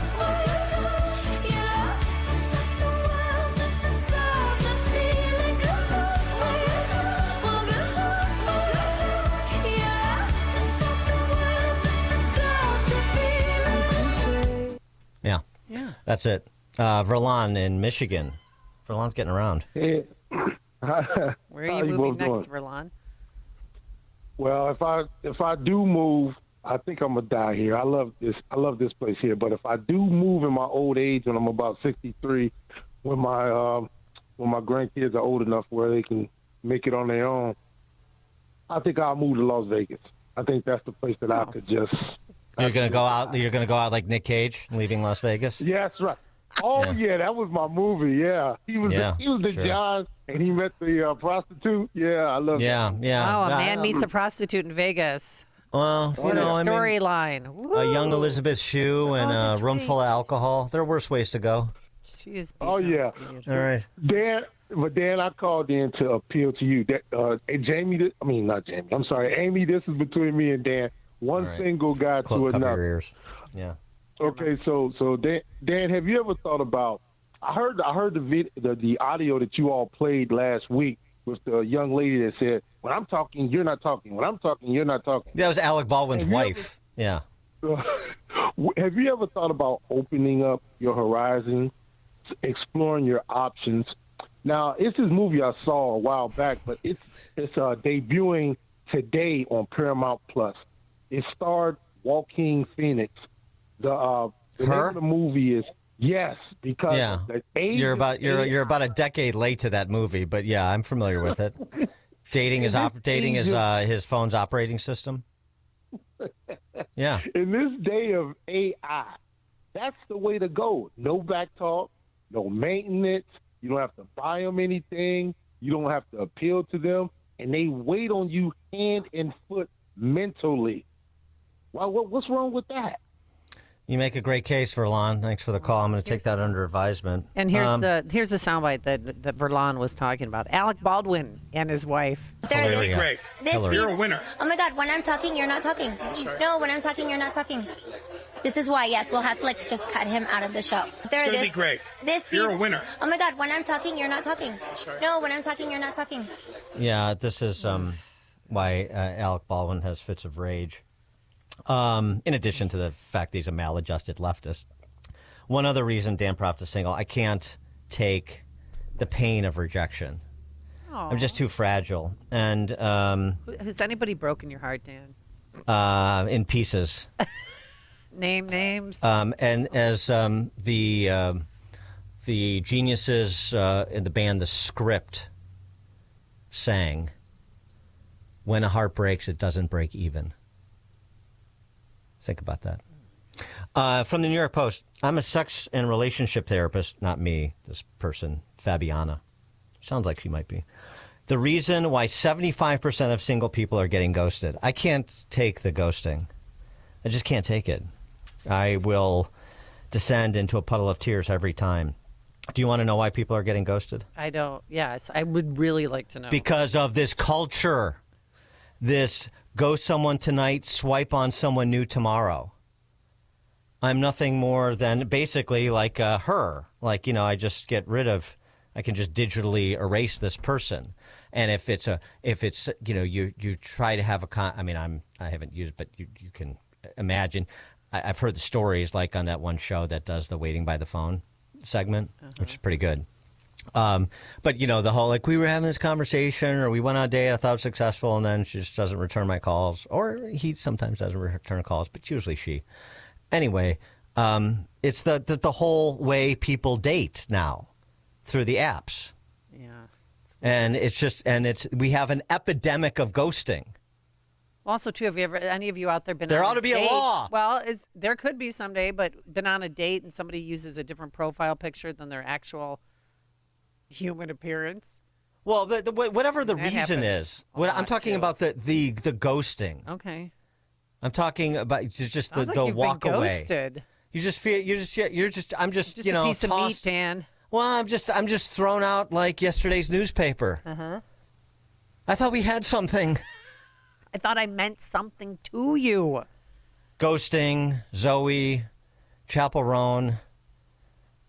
More reasons why Dan Proft is single. Dan and Amy, Chicago's Morning Answer. It's like a hot, steaming cup of information to start your day. It's Chicago's Morning Answer on AM 560. The Answer. One of the things that we underestimated in the furniture industry is decorating around our furniture in our showrooms. Ben and Arvid Huth, brothers and owners of Penny Mustard Furnishings. Not anymore. We get it now, but In the beginning, our furniture was really good quality. It's really all about quality. it was beautiful furniture, but we didn't decorate it to really bring the life of that furniture out. Our accessorizing was terrible. Well, we were just too cheap to spend money on that, and We didn't know what to spend it on when we did. and we didn't see it, But today, you walk into our rooms, and they're, wow, beautiful. Not because of us. That's because of Emily and her team and other team members we've had throughout the years that are good at showing us the light, showing us how important that is. But I'm proud now to go in our showrooms and see, where we were and where we are now as far as making them look really good. Because that's important. Yeah. See more at pennymustard.com. I still can't decorate. Signature Bank is Chicago's fastest growing independently owned business bank. It's a bank where relationships still matter. I'm Dan Proft, and I know this because Signature Bank is my business bank. Hi, I'm Tony Dreyfus, founder and president of Metropolis Coffee Company and a proud new customer of Signature Bank. We're a 19-year-old specialty coffee roaster located in the heart of Chicago. Some of your favorite restaurants and cafes serve our coffee. As a small business manufacturer, we understand the importance of working with the right bank, and that's why we made the move to Signature Bank.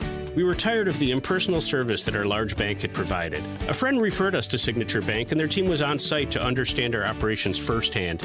They provided us the working capital to continue our successful business operations and to fuel our ambitions for innovation and growth. We now have the flexibility to grow at our own pace. That personal touch, you can't find that at a large bank, but we found it at Signature, and we can't thank them enough. Signature Bank helps local businesses succeed. Let Signature Bank turn your business vision into reality. Visit signaturebank.bank. Member FDIC, Equal Housing Lender. AM 560. The Answer.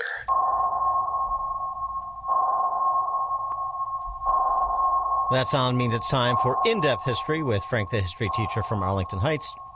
Because there's nothing new in this world, just the history that you don't know, and Frank does. Frank, take it away.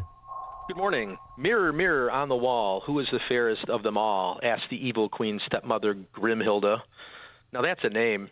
Although I see Hillary Clinton as more of the grandmother in Flowers in the Attic, she would have brought a lot of star power as Grimhilda in the latest version of Snow White, and maybe it would have done better. Now, historically, Snow White has had three basic methods by which it has been conveyed to audiences: oral, written, and visual. The original oral version goes back to medieval times and was told to an audience by a bard. It was truly a show, and the story was a lot more violent, even macabre, but its impact on the audience relied on the skill of the storyteller, so not everyone got the same message from it.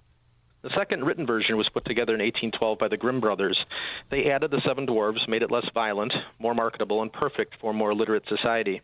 But the actual vision in one's mind of the written story was personal and privatized, so each individual visualized the Snow White story differently. Then in 1937, Walt Disney came out with the version of Snow White we all know, the visual cartoon version, which conveyed an image and moral that all would know together. These formats of communication, oral, written, and visual, are interesting to ponder, especially how the written and privatized version coincided with the early growth pangs of a more educated middle class, whereas the modern visual version coincided with the rise of the destructive, progressive state and its narrative-forming mass media. But that regime is now dying, as the Internet is reprivatizing image and narrative formation. It's why they become such censors. So this latest attempt at rebranding the Snow White franchise was doomed to fail, no matter who played the lead role. Wow, that is the most interesting movie review of the latest iteration of Snow White that you're going to find. I'll tell you that. That's very interesting. Although I got to say, you're right that the woke attempt was doomed for failure, and it is. I think they're at like $165 million for a $250 million movie, and that doesn't include the marketing costs, which I'm sure was another 10 figures. But and so the drop off from the first weekend is like 60%. Yeah. So they're trending to lose money on this, maybe a lot of money. Yeah, maybe more than Waterworld with Kevin Costner. Oh my God! Why'd you have to bring that up? How was about the worst I liked movie. it when it came out. I was 22 when it came out. I kind of liked it for some reason. Did you like it better or worse than Ishtar? Ishtar? I never saw Ishtar actually. What's Ishtar about? You don't know Ishtar? No.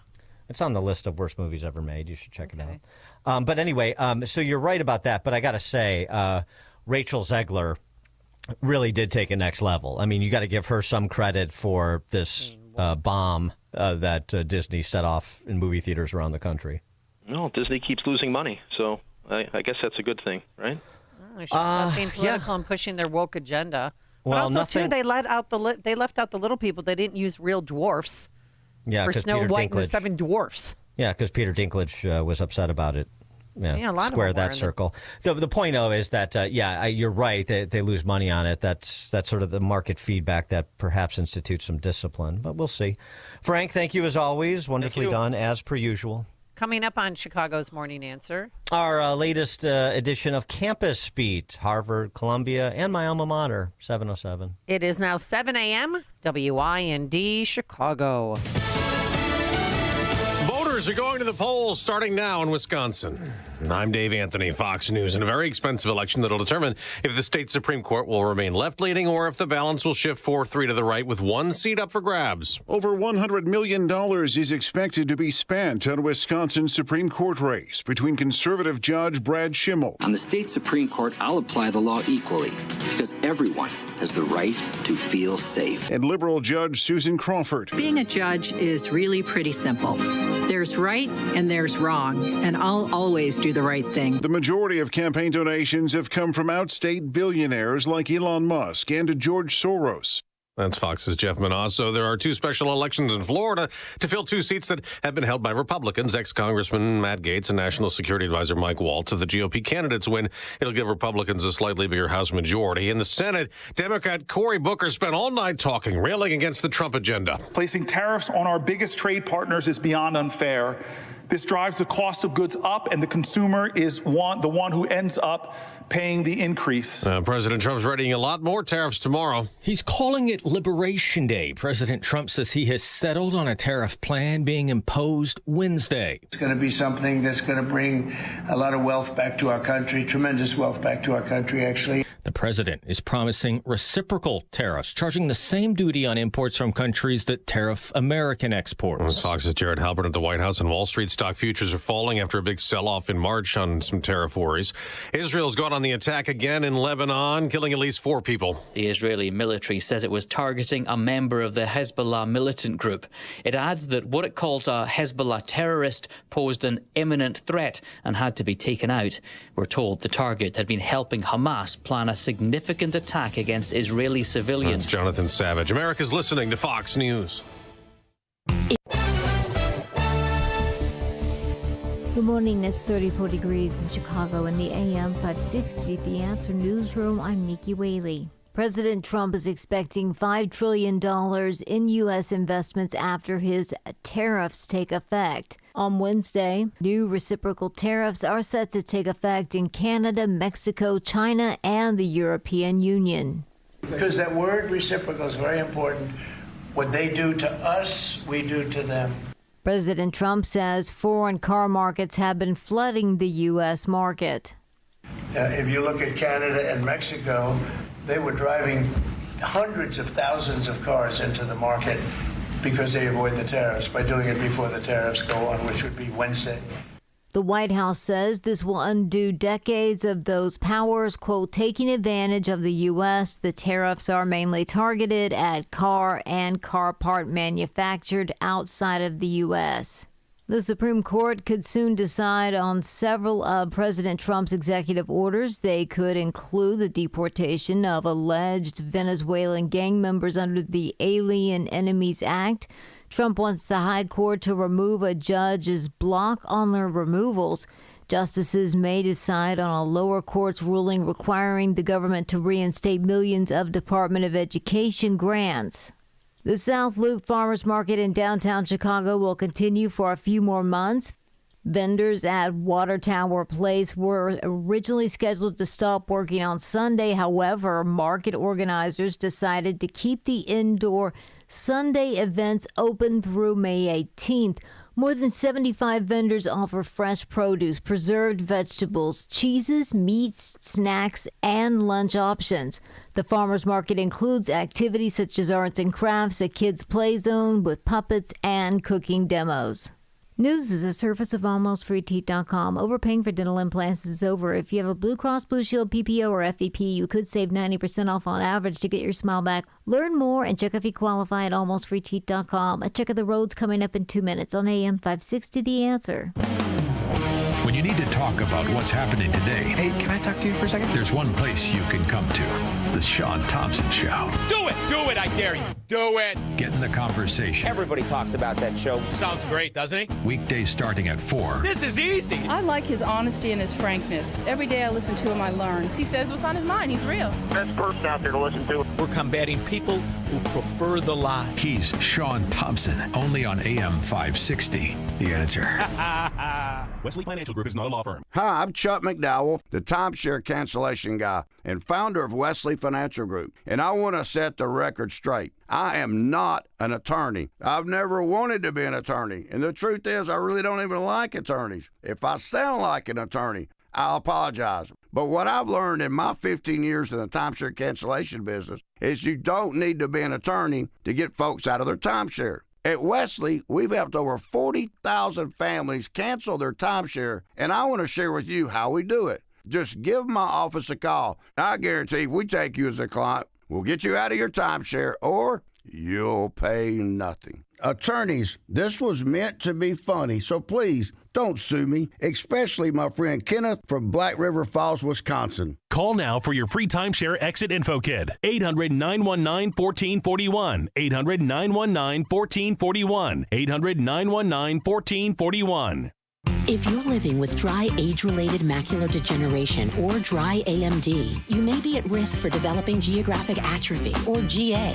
GA can be unpredictable and progress rapidly, leading to irreversible vision loss. Now there's something you can do to slow it down and get it going slower. Izervay is proven to slow GA progression. Izervay gets GA going slower. Izervay or avacincaptad pagel is a prescription eye injection used to treat GA. Don't take it if you have an infection or active swelling in or around your eye. Izervay can cause eye infection, retinal detachment, or increased risk of wet AMD. Izervay may temporarily increase eye pressure. Your vision may be impaired after an eye injection or exam. Don't delay. Ask your doctor about Izervay today. Izervay gets GA going slower.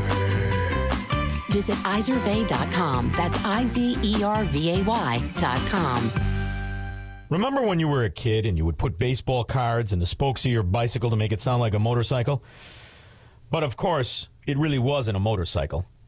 Sometimes things just aren't what you want them to be. As you save for retirement and your account grows, it may get to some impressive numbers, $500,000, million, maybe even more. But that might not be what it appears to be. Have you accounted for taxes, inflation, unpredictable market activity, things that may pop up out of nowhere, like, as it's called Uncle Sam, but I like to call it the G, taking and adding new taxes on top of taxes on top of taxes.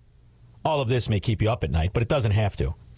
You may not have enough for your expenses, but luckily for you, you can call Tom Fortino today and go for a free complimentary discovery meeting to discuss all of this and more. Call him today at 630-864-6711. The number again, 630-864-6711, or online at thealphawealthgroup.com.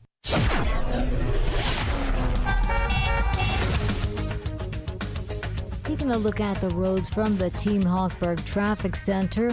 On the Edens inbound from Lake Cook to Montrose, about 17 minutes inbound. It's slow between Foster and Montrose outbound. Till Montrose to Lake Cook, it's about 14 minutes.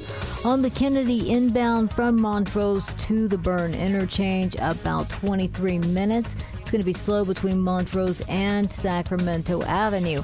Outbound, about 27 minutes. It's going to be slow between Hubbard Street Tunnel and Sacramento Avenue. On the Eisenhower inbound from Wolf to the old post office, about 31 minutes. Traffic is a service of almostfreeteeth.com. Overpaying for dental implants is over. If you have a Blue Cross Blue Shield PPO or FEP, you could save 90% off on average to get your smile back. Learn more and check if you qualify at almostfreeteeth.com. Chicago's Morning Answer continues next, but now check your forecast from the National Weather Service. Sun clouds and a chilly day. Showering spots this afternoon late, high 45. Periods of rain, thunderstorm tonight, low 41. Clouds tomorrow, windy, more humid. Shower and a gusty thunderstorm. Could get some damaging wind. Isolated tornado, high 69. I'm Steve Williams on AM 560. The Answer. Get the latest weather, traffic, and news updates online at 560theanswer.com. Now, from the Signature Bank Studios, this is Chicago's Morning Answer with Dan Proft and Amy Jacobson on AM 560. The Answer.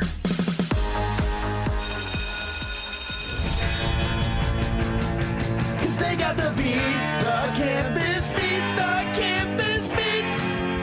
Yeah, the campus beat. Top of the morning, Dan and Amy. Let's not forget about the college campuses where so much of the identitarianism that has roiled the country over the last decade in particular was incubated.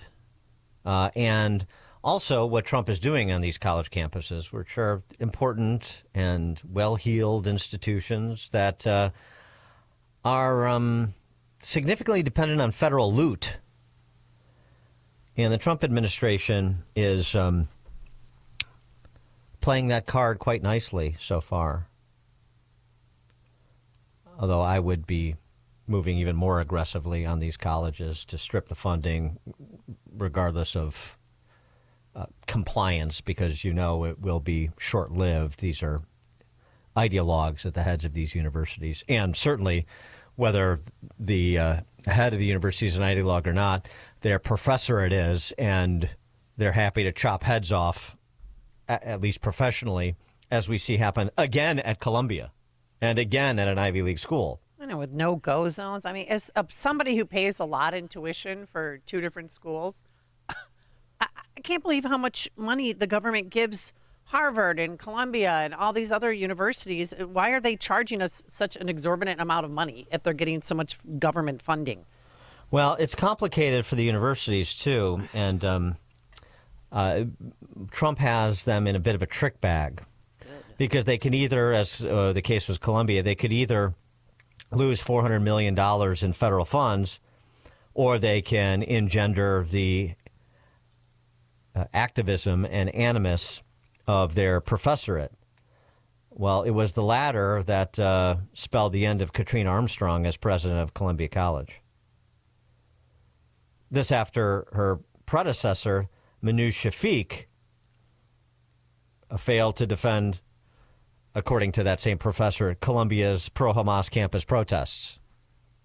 A lot of Ivy League presidents haven't been able to survive an appearance before a congressional committee or an interaction with the Trump administration when resources for the school is on the line because of how dyed-in-the-wool Marxist is their professorate. And now Claire Shipman, former CNN correspondent, is now the interim president there. Yeah, and Good Morning America? Yeah. Claire Shipman is the president of Columbia University. Oh, good luck. Good luck, Claire. Well, didn't navigating Katrina... this. And by the way, you know who Claire Shipman was married to? Oh, I forget who. The original Pajama Boy, Jay Carney. Oh, that's right. Are they still together? No, divorced. Obama spokeshuman. Yeah. It's interesting. I was just thinking about this when I saw Claire Shipman was the interim, and I remember to be. So the Pajama Boys of the Obama era grew up to be P-hats 10 years later. Interesting. Yeah, the pajama thing was and being a ward of your parents until age 26 was a gateway to becoming a P-hat as a male adult. Worst thing that happened to our society. Well, that explains Hinsdale and Wilmette and so many other communities in and around Chicago. So this Katrina Armstrong, she signed the agreement saying that she'll ban masks and ban anti-Semitic protests. And then secretly she's like, no, I'm not doing it. I'm just saying that we're going to do that. Well, that's what I gathered. That was it. Yes, that's the little piece of artifice she tried to orchestrate, but wasn't enough. She's gone. And up next, Harvard. Uh-huh.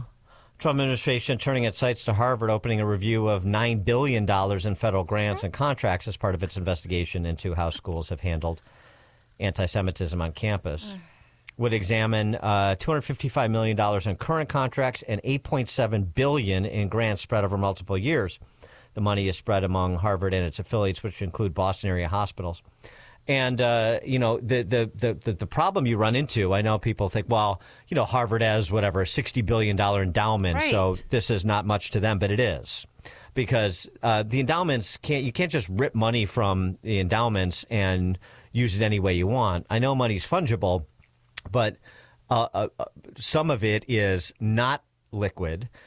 And other dollars within these endowments are given by donors for specific reasons. Major donors, I'm going to give you $500 million or whatever, but it's to endow this chair of this department and only that. Oh. And so so you can't just take that $500 million and say, oh, well, we're going to backfill this grant funding that we lost from the federal government. So it's a little bit more complicated than the finances of these universities is a little bit more complicated than it may appear at first blush. Now, that doesn't speak to what they could be doing with respect to grants and scholarships and so forth, or tuition prices, as you mentioned. But it is complicated. And when you're talking about billions of dollars in grants over multiple years, you're talking about real money, even to Harvard.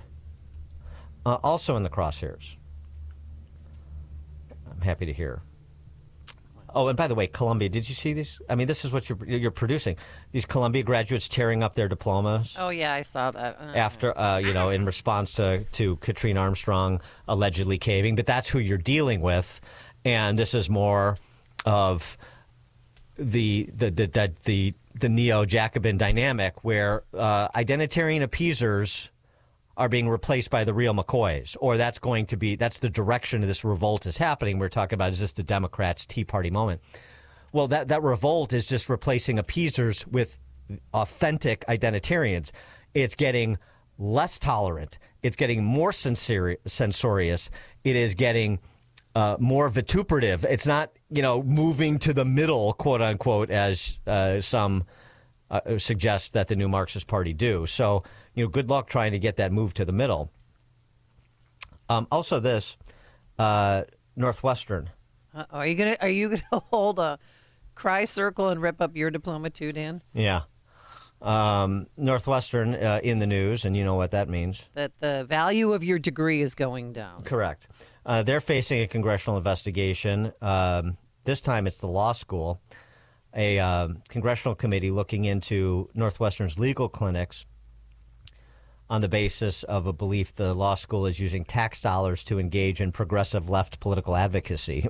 Well, you can be sure that's happening. It's good to compile the evidence to support your case, but guilty. I don't really need to wait. The legal clinic at Northwestern's law school Committee on Education and the Workforce sent a letter to Northwestern. There are indications that Northwestern has used its taxpayer-supported institutional resources to engage in political left advocacy.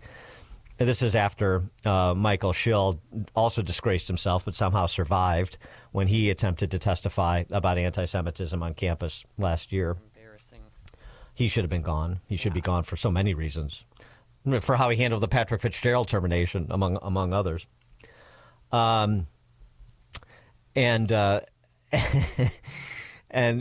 State Senator Robert Peters, Illinois State Senator, who I think aspires to run for Dick Durbin's seat. You don't know who he is. You don't need to. He just aspires to. He's in the mix.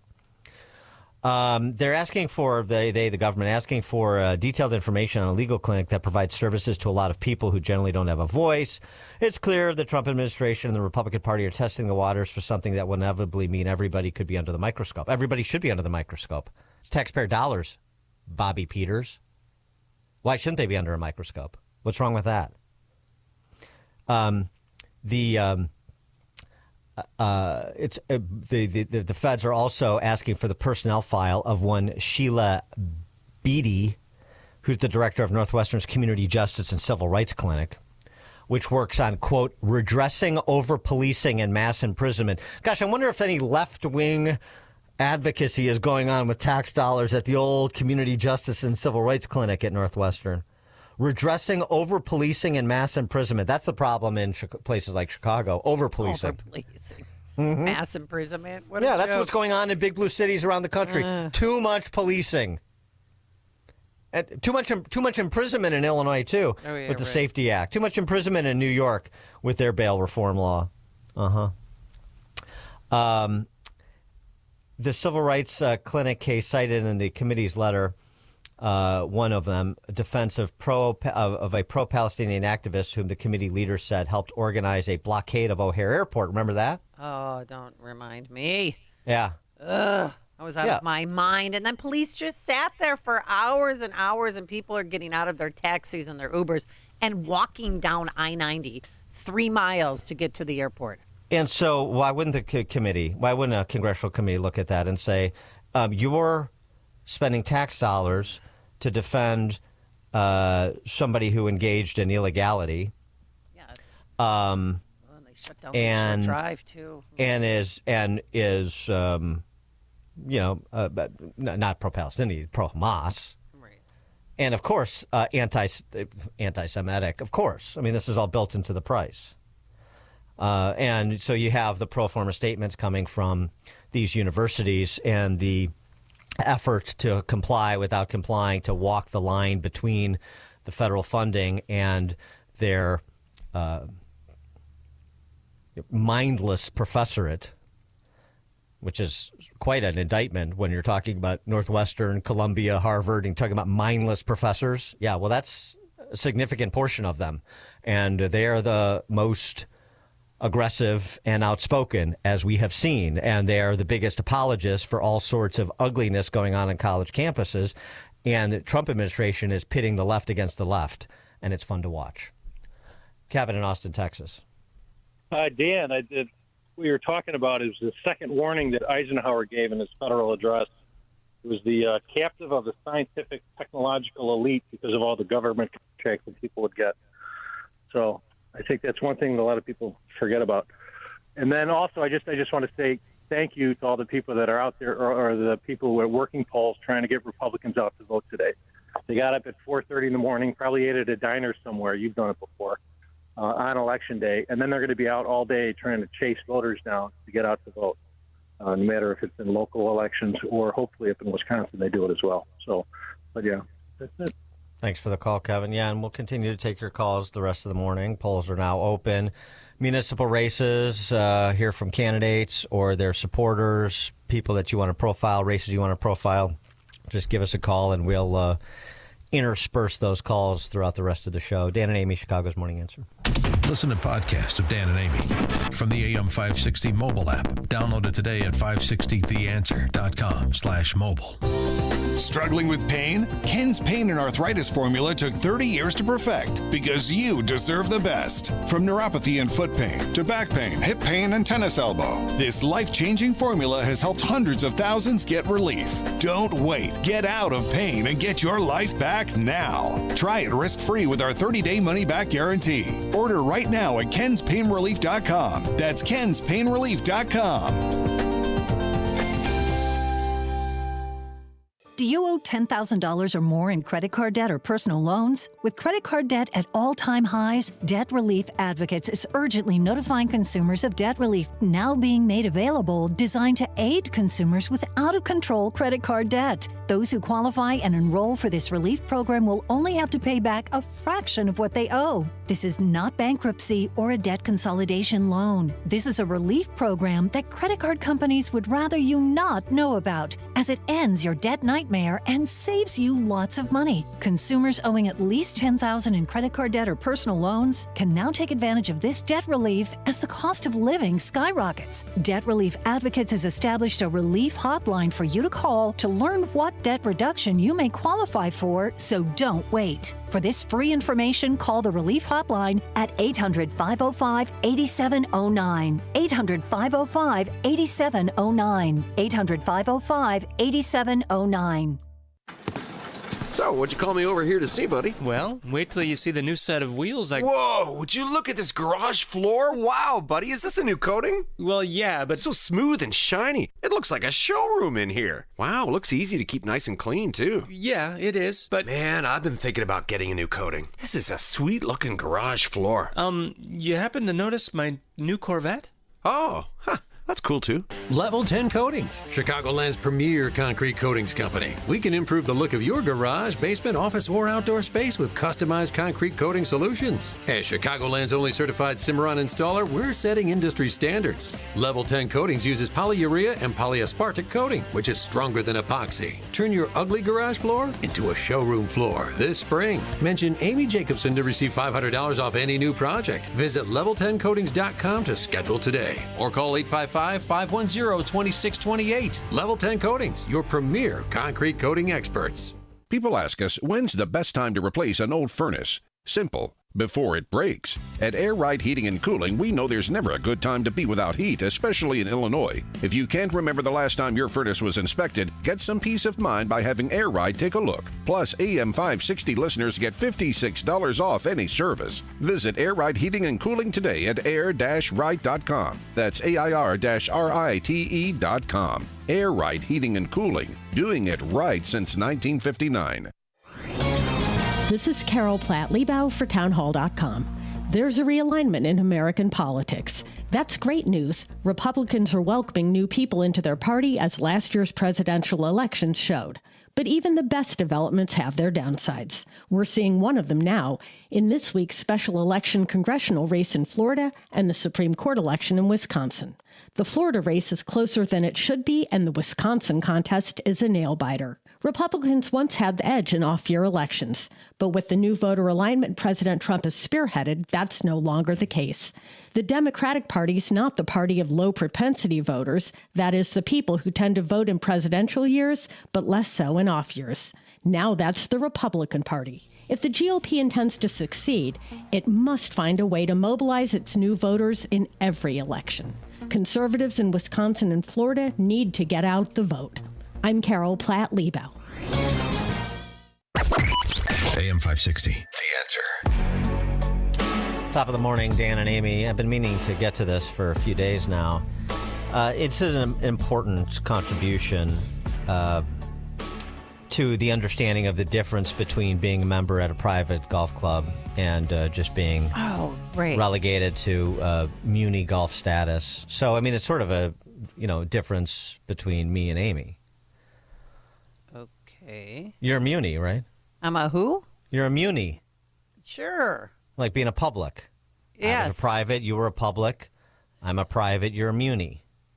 Well, I just like to say I play golf. I don't label myself like that, but I'm a muni. Well, it is a municipal golf muni. Yeah. Yeah, I got it. It is a cased system, and we intend to keep it that way. Oh my, you're such a snob. When did this start? It's and by the way, there's another class here that's not captured by what this gentleman offered in way of explanation. Okay. So there's muni.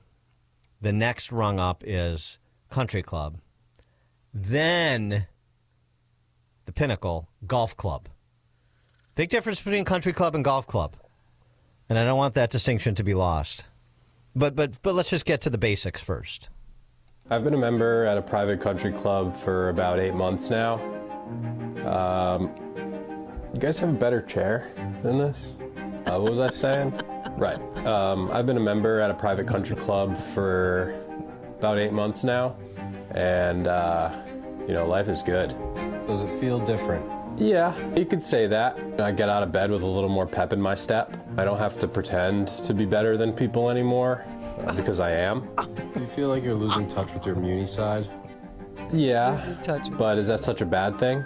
Once you're a member at a private country club, you don't really look back. Some of my buddies will ask me to play a public course, and I can't help but laugh. If you think I'm going to go somewhere where I have to go out of pocket for something and I can't just put it on my bill and worry about it at the end of the month, I'm probably not going to go. The greens are probably going to suck. I'll be complaining all day because it's just not as good. Once you play private clubs consistently for 8 months, it's tough to go back. What does your monthly bill look like? Well, I paid my membership up front, which was a really good decision. Because then I said, hey, my monthly bill will be pretty low. I'll be able to afford it. But turns out when you play 5 times a week and you take a card every time, and then you start having some drinks and, meals with your friends, and you take a few guests, then all of a sudden my monthly bill is over $1,000. And I wasn't really prepared for that. It hurts. It hurts when I get that bill every month. And, other than being able to go to the golf course and play golf, I don't really have money to do anything else. But it's worth it to be a member at a private country club, and I wouldn't change it for the world. Do you get along with all the members? The members are great. They're all rich men, which is who I like to hang out with, so it works out perfectly. It's kind of like a fraternity. I'm not just better than everybody else, so are they. So if we see a group out there of guests, we like to look down on them and ask the pro shop, who are those guys? We like to know everything that's going on and complain about things when they're not going the way we want them to. And that's part of the beauty of being a member at a private country club. That's what you pay for. What if you had to go back to the muni life? Right now, I don't think I can. Once you live this life, it's really hard to look back. I don't think I could ever go back to my Tuesday night league at the muni. With a bunch of guys wearing jeans and using push carts. It's kind of tough to so rude. Look at that and not say, that guy's just not as good as me at life. You learn a lot being a member at a private country club about how great you are and how high you can fly if you just hang out with other wealthy people. The thought of me going back and hanging out with my regular middle-class friends, I don't think I could do it. Yeah. Oh, no. That's great. I hear him. There's no question about that. A lot of truth there. Although, the idea of $1,000 a month, this is what I'm talking about. I don't know where he's playing or what act he's putting on. $1,000 a month, that's the opener at some of these places. Every time you take 3 guests out on North at Olympia, it's $1,000. But anyway, I digress. But do you understand? Yeah, I get it. Yeah. Yeah, the country club, the golf club. Well, it's right, but that's why, I also suggest that those who are munis don't play private clubs because you sort of like you. We follow the rules and we dress up. No, I know, but we're wearing jeans and flip flops, which people do as munis. No, I understand, but it's like it's almost like you touch the face of God, and then you have to go back to that ignominious existence, right? It's better to never have had that experience than to have it be so fleeting. Oh, okay. Yeah, but then now country club to golf club. Now what's that? That's so the country club. I'm familiar with that. Country clubs more likely to be overrun by women. They have lots of pool family privileges too and family activities, right? Yeah, the pools and the pickleball and then all that stuff. Yeah. Fireworks on the 4th of July. Yeah, whereas golf club is golf. It's just golf. And it's more likely to be male dominated and therefore, directed by men. Faster pace of game is what you're saying, maybe. Well, I'm it's just hearing you say without saying it. I'm fine with women playing golf, but you can't have them. Stan, did you? You hear can't that? have. You can't have them drive the club. Excuse me? What do you mean? You can't have.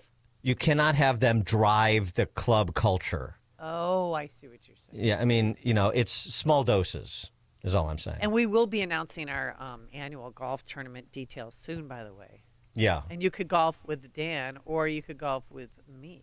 Yeah, that's once a year I defile myself and play a muni course. Oh my gosh! For our IM 560 wow. golf outing. Yeah, but that's because I'm an everyman. I'm able to come down and play with the guys in jeans. With the plebeians? And with the push carts. Because, I just like to play. I don't care. I'm fine. Yeah.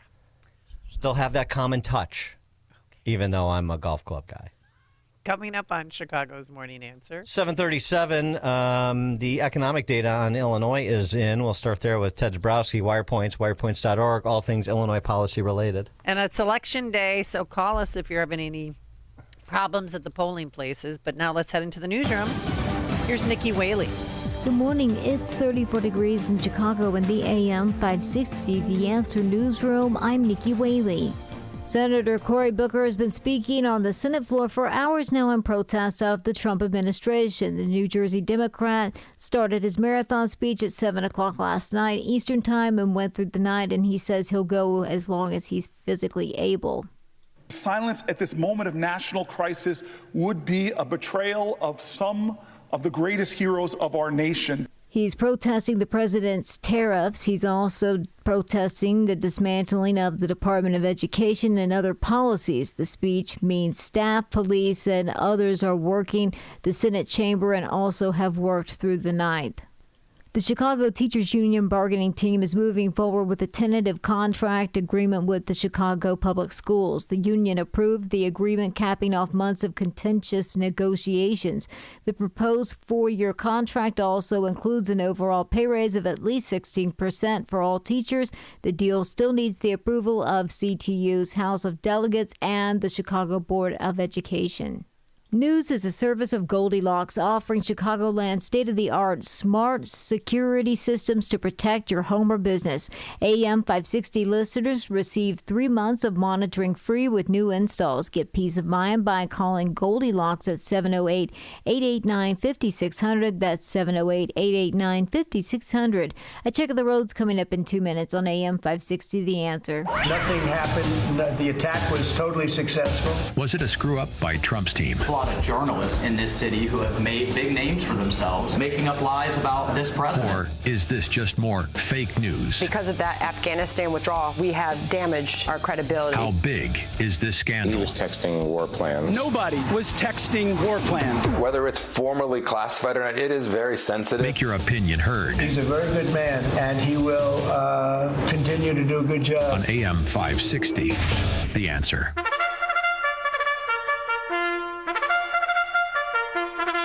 It's Reveille. As the Tesla takedown rallies continue and unhinged leftists continue to key Tesla cars in parking lots and attack Tesla drivers, Elon Musk and his super brain cohorts continue to present astonishing evidence of not just simply wasting government funding, but outright fraud. In a presentation on Sunday in Green Bay, Wisconsin, Musk's team showed that since 2021, almost 5 million non-citizens received new Social Security numbers, with 1.3 million already on Medicaid and some even registered to vote. Doge also discovered that this population of non-citizens were set to receive max Social Security benefits. In Illinois, we are undertaking our own Doge effort. Some highlights from that effort include discovering hundreds of millions going to various nonprofit organizations. We're spending over $72 million to support various chambers of commerce, the Black one, the Hispanic one, Asian American, Assyrian, and many others. Over $94 million is going to security grants for Jewish, Catholic, Hindu, and Muslim schools, camps, and buildings. Over $14 million is budgeted for the Indo-American Center, $1.2 million to the Irish American Heritage Center, $200,000 to the Islamic Community Center. $10.7 million is going to Planned Parenthood, over $7 million of that just for operations. While the spending I just detailed is at the state level, politicians at the local level are ripping you off too. Are you tired of being taken advantage of? If so, then you can start today by voting for people on your local boards that will respect your hard-earned money. But we know on average only 15 to 20% of registered voters will even bother showing up. Change starts with showing up and getting involved. Otherwise, you simply leave government control to the special interests and grifters who make government their business. I'm Jeannie Ives. Check out The Real Story with me Sunday nights from 7 to 9 p.m. and sign up for my newsletter at breakthrough-ideas.com. Need to hire quality candidates fast? You need Indeed. Our video interview tool makes it easy and effortless to meet with candidates. Visit Indeed.com/credit. Taking a look at the roads from the Team Hawkbird Traffic Center. The Edens inbound from Lake Cook to Montrose, about 18 minutes. It's slow between Foster Avenue and Montrose. On the outbound side, it's about a 25-minute roll, about a 9-minute delay.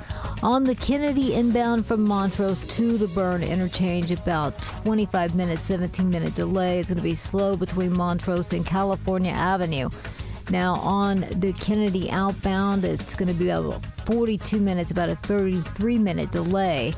On the Eisenhower inbound from Wolf to the old post office, about 41 minutes, and outbound about 25 minutes.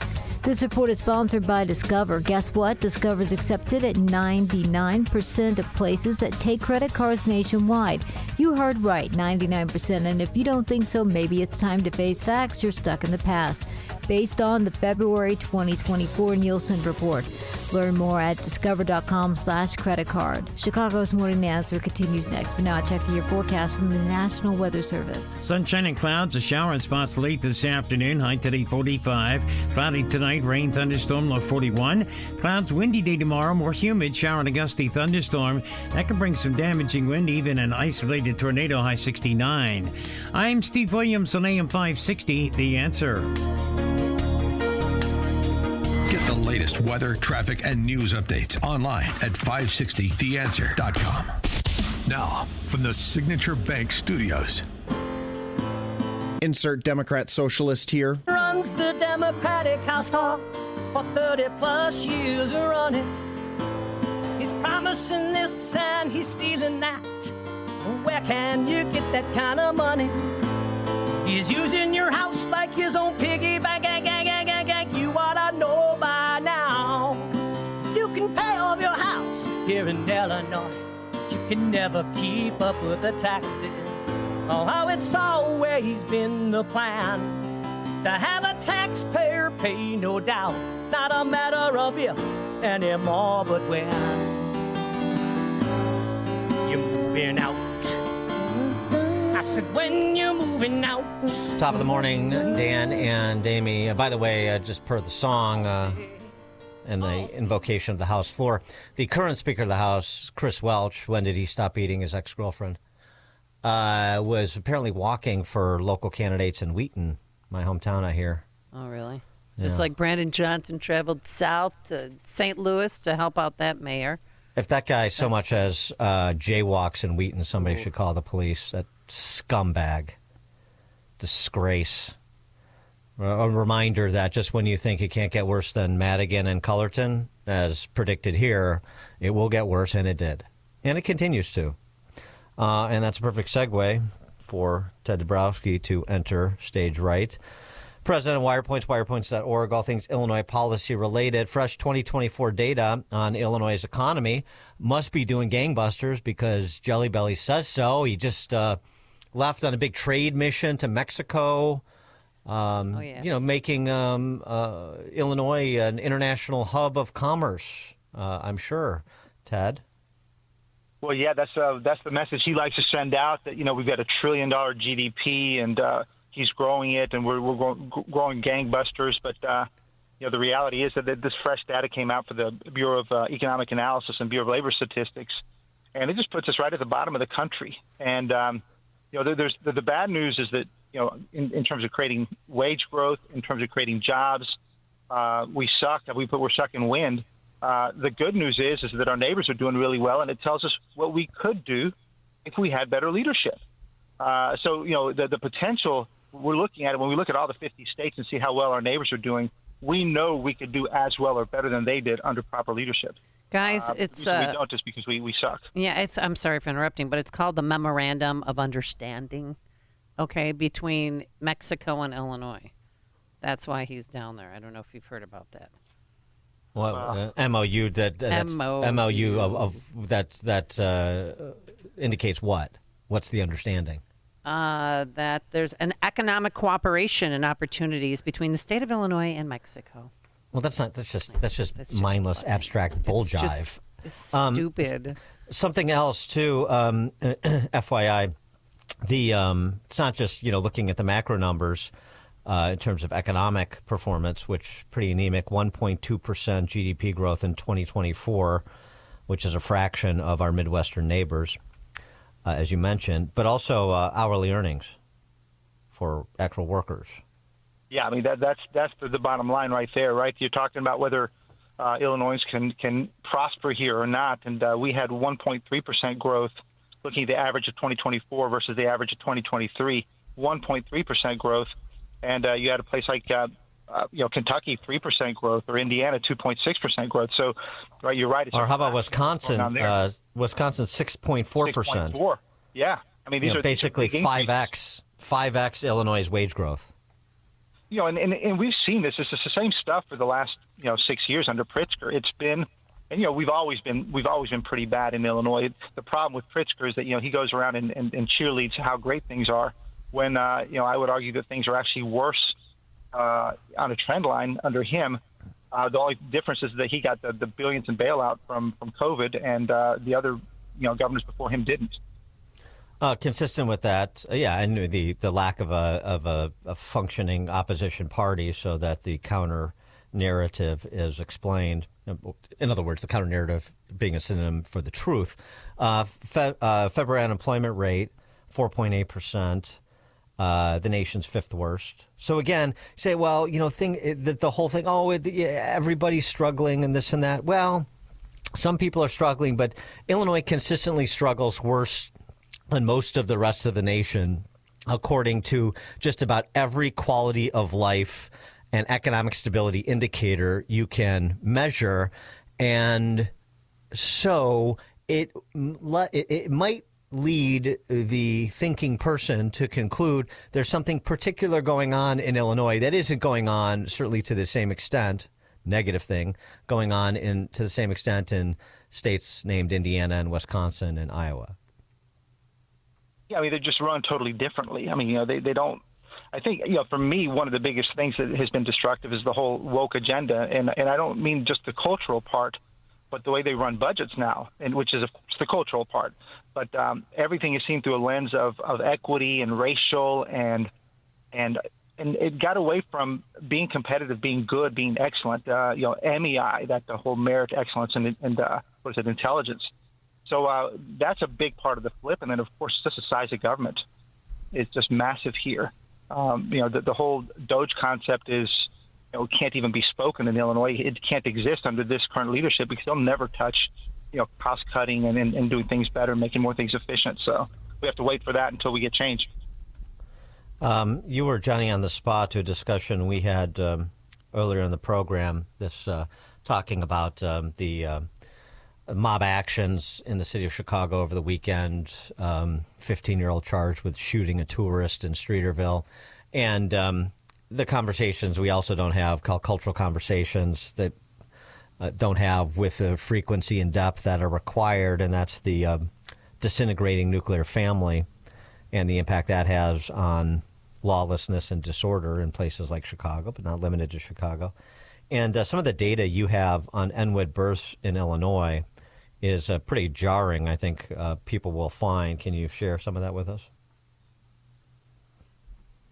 Yeah, we, I think, you were leading a lot of this discussion back in the day about the lack of family, and we did some FOIAs to the IDPH, Department of Health, and it was amazing to see the number of unwed births in Illinois. And it was shocking to me, and shocking across all the entire culture and races. Rockford, 85% of blacks born to unwed mothers. 50% of whites born to unwed mothers. Decatur, 90% for blacks. 55% of white births to unwed mothers. It's, you have to think that, how can you preserve values? How can you do schooling? How can you, manage your children, your family, all of that when you have nearly 50% or more of unwed births? It's just impossible. Well, it is interesting. We can't talk about it, Dan. That's the whole point. It's racist to talk about.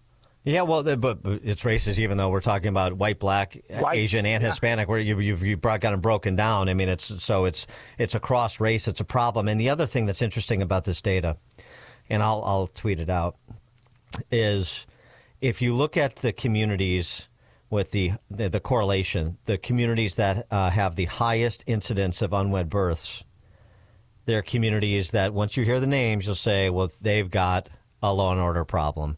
They've got a K through 12 performance problem.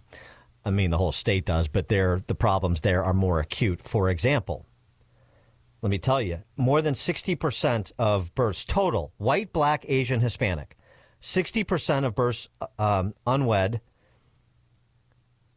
Rockford, Peoria, Decatur, over 50% over 60% in Waukegan. Over 50% Springfield, right near 50 at 49% Joliet, 46% Chicago, 44% Champaign. And I missed it. And Cicero's at 59%. I missed Cicero. That's over. Yeah. So I mean, these are mid-size communities that, of course, we know have problems that are a microcosm of the problems that we see in Chicago. Yeah, and Dan, I would say that because Chicago at least has a bustling economy and strong areas. You go to a place like Decatur, and it's more widespread. It's bombed out. These cities are shrinking. It's sad. Waukegan still has some livelihood because it's got a huge influx of the Latinos and the entrepreneurship, but all these places, they're tough, and it takes a dramatic flip of how we do things. And it's that dramatic flip about talking about life and culture and merit and excellence. And, I think, until we do that, they will continue their declines like they're doing now. And Pritzker perpetuates it. You've seen him speaking at national events, talking about his support for DEI and for trans in the schools. If he spoke with just 10% of that passion about literacy and about family, we might be better off. But he will never do that. He's staying on his horse, and he's not getting off. Do you think he really is going to run for president next time around? I guess. I mean, look what he's doing. Look at all the touring he's doing. I don't think he'd be doing that. He's certainly testing the waters for sure. He's 100%. It's 100%. Yeah. He's going to run. Yeah. It's more of a question whether he runs for governor again or not, and that's contingent on a calculus of what he thinks his position, how it enhances or doesn't enhance his position to run and ostensibly win re-election and then run for president as an incumbent governor, as compared to one out of office for 2 years. So I think he runs again because I just think it's a better position politically. But that's all he's thinking about. And the use of the governor's office is just a political calculation. It has nothing to do with wanting to get anything done. It's just whether or not that provides more leverage or less leverage for his presidential ambitions. That's it. Only thing. Yeah, and of course, the more he talks and the more he's trying to own that far left side of things for the presidential run, the more it becomes obvious that he will never do a single reform in Illinois to make things better, because that would go counter his messaging for the country. And also, he doesn't want to do anything that's toward the direction of Trump in terms of reforms. So, the CPS CTU contract, I think it came in at just under $50 billion and 3 cents. So it's a big win for taxpayers. A 16% increase for teachers over the next 6 years. Where can you get a gig like that? 4 years. Yeah. Okay. Yeah. So it's well. Did you say 16? 16%. That's what I. Oh yeah, was right. reading. See, this is the problem with how they report these things. That's just the salary increase. They also get the steps, which is the automatic increase when you move forward a year. So it'll be more like 32% over the 4 years, and that's the big problem. People have no idea about this. This contract is horrible for Chicago. It's just gonna accelerate the decline because there's no money for this contract. There's no money for the pensions. There's no money for all these new people they're hiring. And 2,000, I hear 2,000 new staff for a school district that's shrinking. Yeah, and at quite a robust pace, it's shrinking too. Well, that's on the back of 9,000 people increase over the last 4 or 5 years, and CPS has shrunk by whatever it is, 10% in the last few years. So in enrollment. So you're talking about massive increases in spending, a shrinking place where kids can't read. It's just a time bomb, and I don't know how it ends, but it's not going to be pretty. Yeah, time bombs usually don't end well unless you've got some MacGyver out there that can defuse this one, but it doesn't seem likely.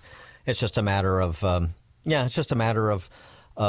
when something, I mean, as we've said many times, when something happens that is painful and dramatic enough to galvanize people's attention, and we're just not there. Yeah, I think I think all this does is it keeps pushing things worse and worse, like Johnson has done, and it's opening the eyes of people at some point that at some point we need school choice. We got to save homeschooling. We're going to have to unwind all kinds of horrible things that have been done in the last decade or so, and it will be a really tough task if and when we can get control. Before we let you go, I'm just give you the floor. We've been running our mouths for a while now in advance of today's election about the importance of local government and these spring elections, but I know you pay particular attention as well, and you do so much of your work is related to local government, so I wanted to give you the opportunity to speak to local elections. Well, just in general, it's hard to make people care about local elections. I know you guys have talked about it.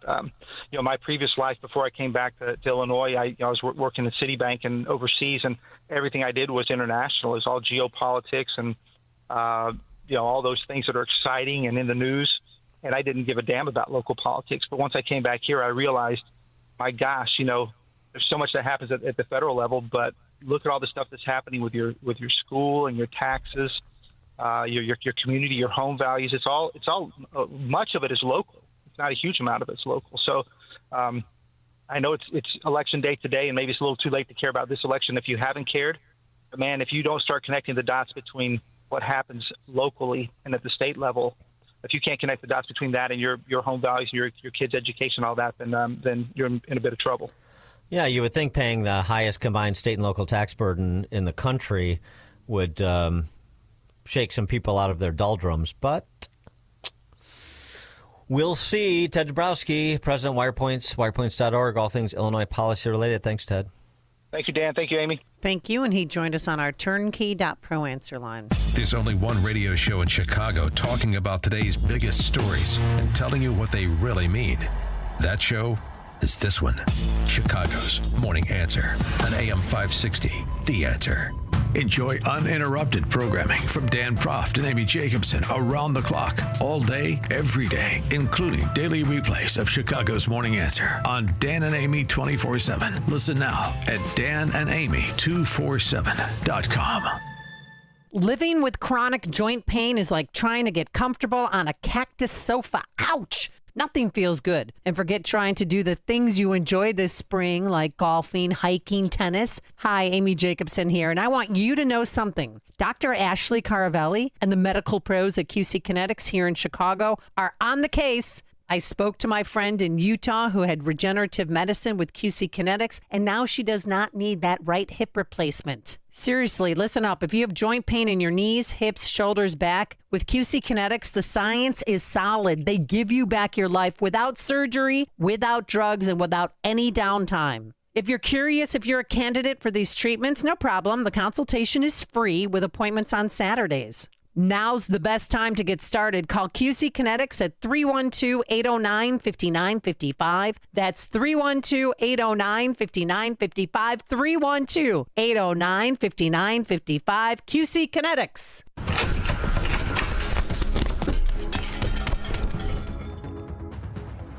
They took everything. Our equipment, our supplies, it's all gone. It's devastating. Every order is going to be delayed for months, and our customers are going to find someone else. I don't know if we'll ever recover from this. We're already getting calls from clients checking on their orders. Who knows how long it will take to get back on our feet? What were we thinking not upgrading our security? Don't let a break-in devastate your business. Protect yourself with Goldilocks. They'll create a customized security solution for you. From commercial doors with keyless entry to 24/7 alarm monitoring, they have you covered. Learn more at GoldilocksInc.com and have a security technician conduct an on-site assessment of your business. Plus, AM 560 listeners get their first 3 months of monitoring free with a new install. Call Goldilocks now. 708-889-5600. That's 708-889-5600. Goldilocks, Chicagoland's premier locksmith doors and security systems company since 1981. Hi, this is Dr. Dave Nwak, former Democrat turned proud Republican. Please join myself, the Chicago Republican Party, and Moms for America as we welcome Congresswoman Nancy Mace to Chicago on Friday, April 11th. Tickets start at $100 and include amazing food and full open bar. Congresswoman Mace has been a fearless defender of women. She's fought hard to keep men out of girls' sports and girls' locker rooms. She's a fierce advocate for victims of sexual assault. Nancy never shies away from a fight with the out-of-touch left. So let's show our support and continue to expand the Republican Party that President Trump has helped to grow. Like former Democrats Tulsi Gabbard, Elon Musk, RFK Jr., and myself, Dr. Dave. Tickets to this energy-filled event are available at nwsgop.com. That's nwsgop.com. And when you attend, please stop and say hello to me. I'd love to hear your thoughts on how we Republicans can win big in Illinois in 2026.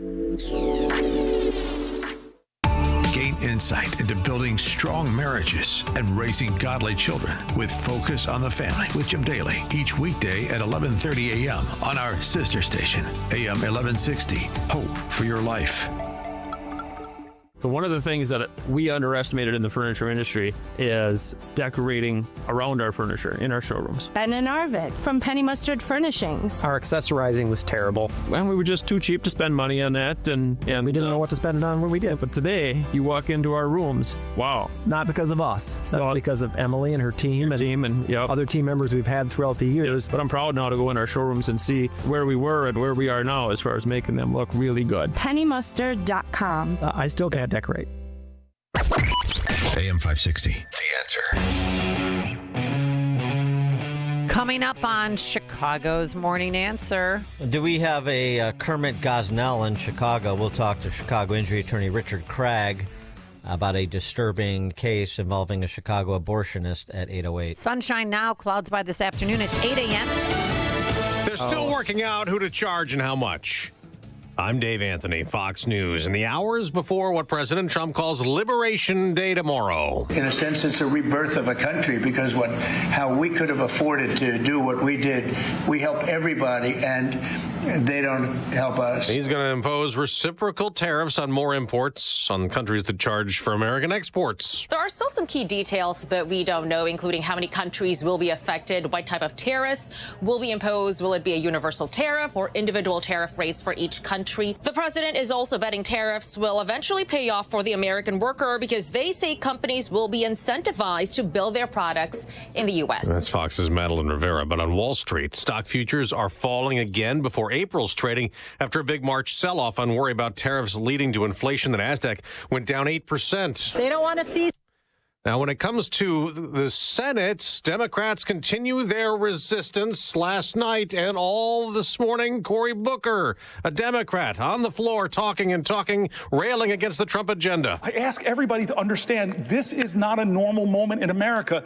This is a crossroads moment in America. As the cutbacks continue, layoff notice is going out today to the first of 10,000 federal workers that will be let go of the Department of Health and Human Services. Voters go to the polls in 2 states. 2 vacant House seats up for grabs in Florida. Democrats trying to flip both to shrink the Republican House majority, but both districts have been GOP strongholds. In Wisconsin, a state Supreme Court seat's on the ballot. Susan Crawford trying to win it to keep the court liberal-leaning. They don't want to see some outsiders, some billionaire come in and try to buy a seat on the Wisconsin Supreme Court, which is, what Elon Musk is trying to do. The conservative Brad Schimmel, who's hoping to win and shift the court balance to the right, tells Fox. This is gross. They're just doing all this to try to distract from what's happening on their side. They are now the party of the big money elite. About $100 million spent by both sides in the race. America's listening to Fox News. WIND, Chicago. Good morning. It's 37 degrees in Chicago in the AM 560 The Answer Newsroom. I'm Nikki Whaley. It's April 1st, and that means April Fool's Day, bringing out some unique products. Social media sites are swarming with bogus goods and services like Flat Earth Travel Insurance, a cat poo scented candle which actually smells like roses. To verify if the product is real, make sure to verify the source, check URLs for misspellings, and don't believe everything your friends say. Senator Cory Booker kicked off a marathon speech Monday evening on the Senate floor, sharply criticizing President Trump and Elon Musk. These are not normal times in America, and they should not be treated as such.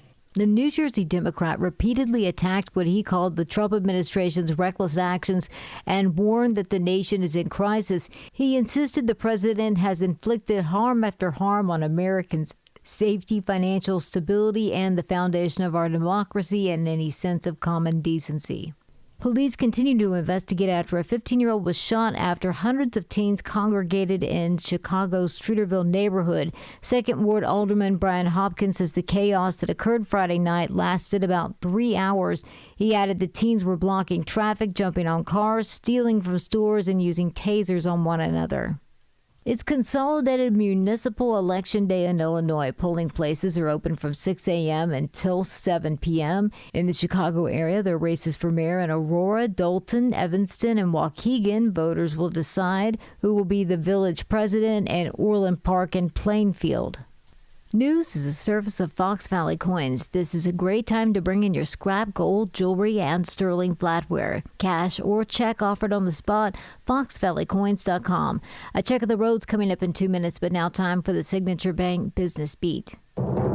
I'm Stuart Varney, and this is the Fox Business Report. Tesla shares are higher, up 2%. It releases quarterly sales numbers tomorrow, and analysts believe sales increased globally. Tesla sales in France and Sweden slumped in March to the lowest levels in 4 years.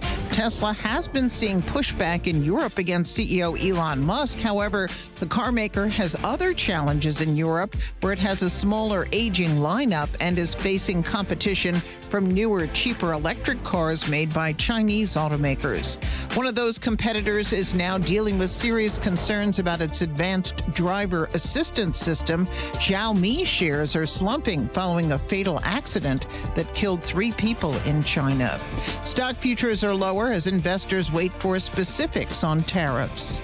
That's your Fox Business Report. I'm Jenny Cosola. Invested in you. Larry Elder sets the record straight. So Obama and Biden took positions regarding Ukraine and Zelensky that Trump took. Except in Trump's case, unlike Obama, who gave Zelensky sheets and blankets, Trump gave them Javelin missiles. And yet people say that Trump is soft on Russia. You people should listen to more talk radio. The Larry Elder Show. Weeknights at 8, right before Sean Hannity at 10 on AM 560. The Answer. Virago is fending off viruses and making America healthy again. Hi, my name is Dr. Michael Huber. I'm one of the co-founders of Virago, the immune enhancement cocktail. Virago contains 23 natural ingredients that work synergistically to boost your immune system. Virago's natural ingredients also protect your heart, your brain, and your liver through its anti-inflammatory and antioxidant properties. Virago also promotes healthy gum health. So go to myvirago.com, that's MYVIROGO.com, and use promo code IMMUNE to get 30% off. And remember, Maha starts with Virago. Boost your immune system with Virago. Order your bottle today. Visit myvirago.com. That's myvirago.com. And use coupon code IMMUNE to save 30%. That's myvirago.com. Use coupon code IMMUNE to save 30%. Virago and Maha, making America healthy again. Patrick was way behind on his IRS taxes. I was in way over my head. The total amount ended up being somewhere just over $30,000. $30,000.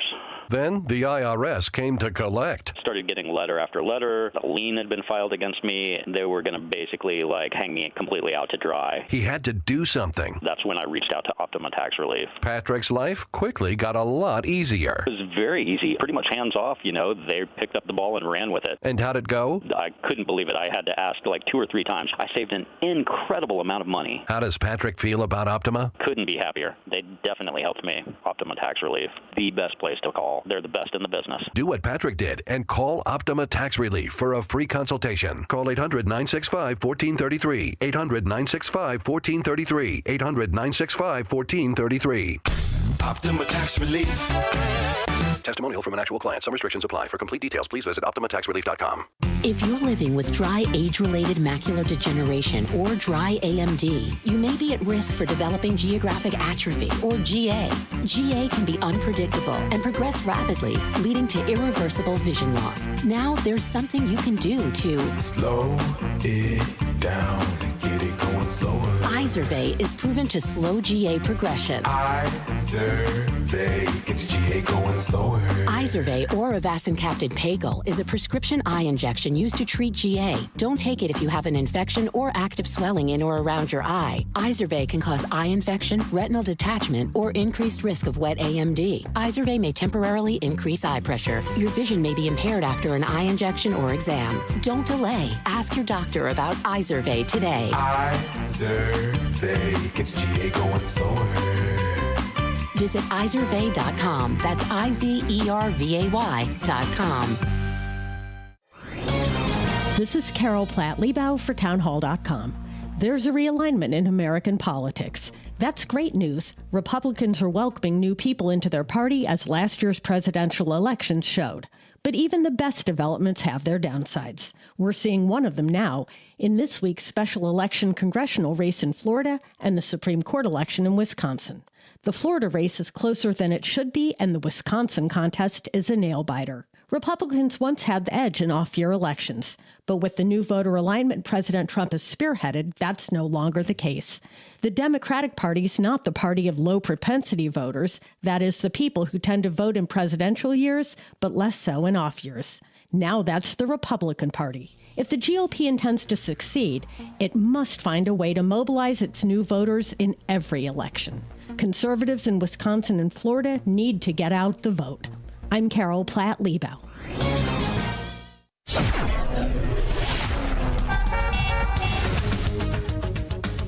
Taking a look at the roads from the Team Hawkburg Traffic Center. From the Edens inbound from Lake Cook to Montrose, about 20 minutes. On the outbound side, about 25 minutes. On the Kennedy inbound from Montrose to the Burn interchange, about 43 minutes. Very slow, about a 34-minute delay. On the outbound side, 50 minutes, 41-minute delay. On the Eisenhower, this is inbound from Wolf to the old post office, 44 minutes, 29 minutes delay. On the outbound side, 31 minutes, 16-minute delay. Traffic's a service of almostfreeteeth.com. Overpaying for dental implants is over. If you have Blue Cross Blue Shield, PPO, or FPP, you could save 90% off on average to get your smile back. Learn more and check if you qualify at almostfreeteeth.com. Chicago's Morning Answer continues next, but now I check your forecast from the National Weather Service. Sun clouds and a chilly day. Showering spots this afternoon late, high 45. Periods of rain, thunderstorm tonight, low 41. Clouds tomorrow, windy, more humid. Shower and a gusty thunderstorm. Could get some damaging wind. Isolated tornado, high 69. I'm Steve Williams on AM 560. The Answer. Get the latest weather, traffic, and news updates online at 560theanswer.com. Now, from the Signature Bank Studios. This is Chicago's Morning Answer with Dan Proft and Amy Jacobson on AM 560. The Answer.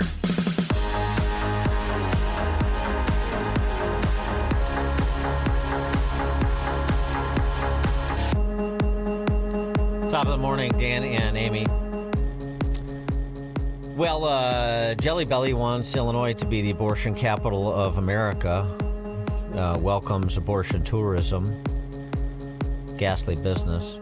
I read about this story of an Indiana woman who came to an abortion mill in Champaign entitled the Equity Clinic. Positively Orwellian. Of course. And I couldn't help but think, I mean, this is sort of gallows humor, but I couldn't help but think of Bill Burr's riff on abortion. Even though Bill Burr is sort of a silly man of the left, His riff on abortion at a comedy special he did, I think it was last year, pretty good. Because I don't like people telling me what to do, and I always just like, it's your body. Who the am I to tell you what to do with your body? So that always made sense. All right. However, I still think you're killing a baby. See? That's where it gets weird. I sit on the fence and the whole thing makes sense to me. Whatever anybody's saying, like, don't tell me what to do. It's my body, my choice. That's right, man. She's right. Leave it the hell alone. Oh, you're killing a baby. Well, I mean, there is that. You know? If we're going to be honest, that is the whole purpose of the procedure. You know? You're not going in there because you got an earache.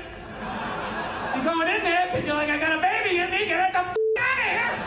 Right? You walk in with a baby, you come out without one. What happened to the baby, right? Something happened. So, pro-choice people are like, well, it's not a life yet. It's not a baby yet. If you do, I don't know what they say. Before you do it the first Thursday or the last Tuesday, you spin around one time, they dance between the raindrops. It's not a baby yet. That's what they say, which may or may not be true. I don't know. I'm not a doctor, but I'll tell you, my gut tells me that doesn't make sense. It's not a baby yet. That would be like if I was making a cake and I poured some batter in a pan and I put it in the oven, and then 5 minutes later you came by and you grabbed the pan, you threw it across the floor, and I went, what the f***, you just ruined my birthday cake? And then you were like, well, that wasn't a cake yet. It's like, well, it would have been. If you didn't do what you just did, there would have been a cake in 50 minutes. Something happened to that cake, you cake murdering son of a bitch! Never heard that one before. It's a good riff. I mean, because as now these matters have turned to the state level, we find a feeling, I think, among some. Well, it's at the state level now, so Illinois is going to be Illinois, and Indiana is going to be Indiana, and it'll be different. But it's a little bit more complicated than that, and you can't just walk away from these issues because of the overturning of Roe. Because Illinois and its political class are way left, way more pro-abortion than the public at large. I mean, the public at large, even in Illinois, is basically safe, legal, and rare. And Pritzker and the political class are, let's make Illinois an abortion dumping ground, shout your abortion, celebrate abortion, promote abortion. Use it as a form of birth control. Like, Among look at other me, things. I got an abortion. I mean, people are celebrating that on social media. What is wrong with people? And so this woman who filed a medical negligence suit last week against Dr. quote unquote, Keith Reisinger Kindle, of course he has three names. Of course. Abortionist in Champaign. Late-term abortion that took a horrific turn when an emergency hospital visit revealed half of a deceased human being found left inside this Indiana woman. I thought we don't do late-term abortions. Oh, no, that's post-birth abortions. Yeah. Well, they also say late-term abortions, right? Yeah. For more on this case, pleased to be joined by the attorney representing the woman in question. He is Richard Craig. He's an injury attorney in Chicago. Richard Craig, thanks for joining us. Appreciate it. Good morning. Thank you for having me. Well, so give us the, I sort of gave the top line, but give us the facts in this case and the cause of action against this abortionist. Well, she was 22 weeks along, and she presented on April 1st, 2 years to the day now, to the Equity Clinic. When you're that far along, the procedure actually takes 2 days. So the first day on April 1st, they prepared her body for what they would be doing the next day. She returned on April 2nd, and he performed the abortion. And when he was done with his work, he caused a note to be entered into his chart and these are his words, products of conception were visibly inspected and confirmed to be complete.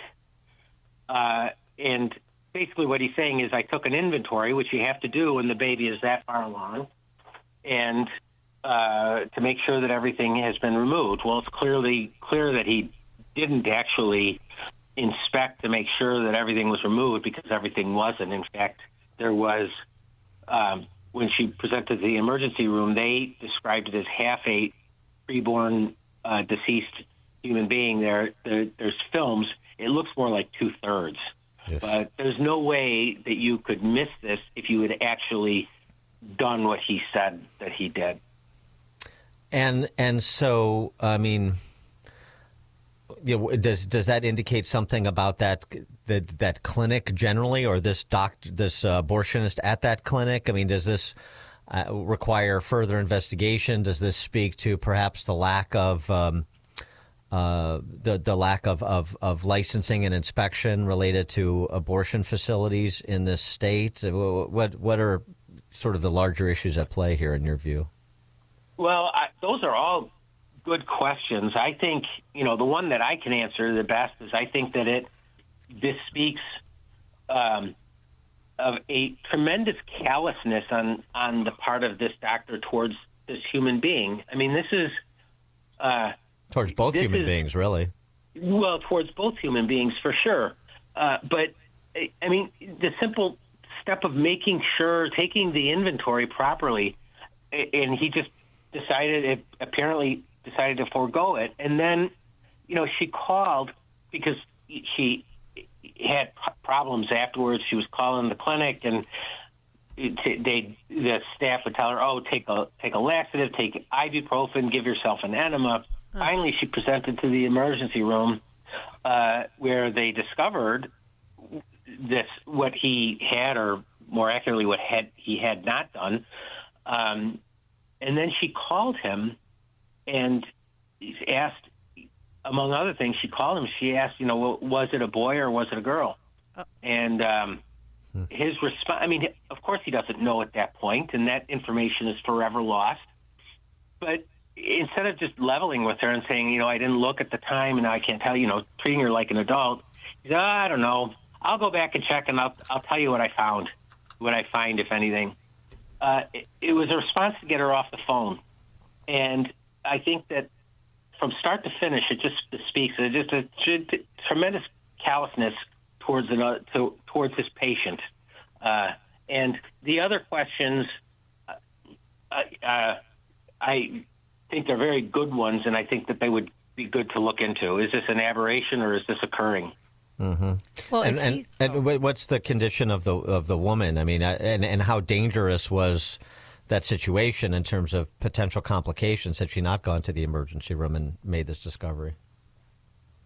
Well, eventually, I mean, it could have caused her demise, but she would have. I mean, it's hard to see where she would have just continued to ignore it. She was in tremendous pain at the time. Mm-hmm. He perforated her uterus. It is unlikely that she will ever be able to deliver again except by C-section, if she's ever able to deliver again at all. We just don't know. And then, of course, the emotional toll that this has taken on her has just been tremendous, and that she will never recover from. So is this doctor still running a clinic in Champaign, Illinois?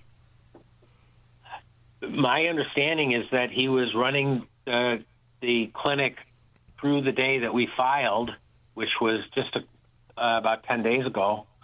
I don't know whether he is currently running the clinic. This matter has taken on some media interest, and I don't know if perhaps that has meant that he has temporarily closed those doors. I just don't know. I mean, is this permanently close the doors? That would be nice. Well, yeah. Is there any place else that this woman can go in terms of seeking state sanction against this doctor and perhaps his medical license that pending this case, pending the outcome of this civil case? Well, depending on what you mean by that answer, so there are governmental entities that oversee most professions in Illinois. They would not give her personal redress. Her only personal redress would be through the civil courts through this action.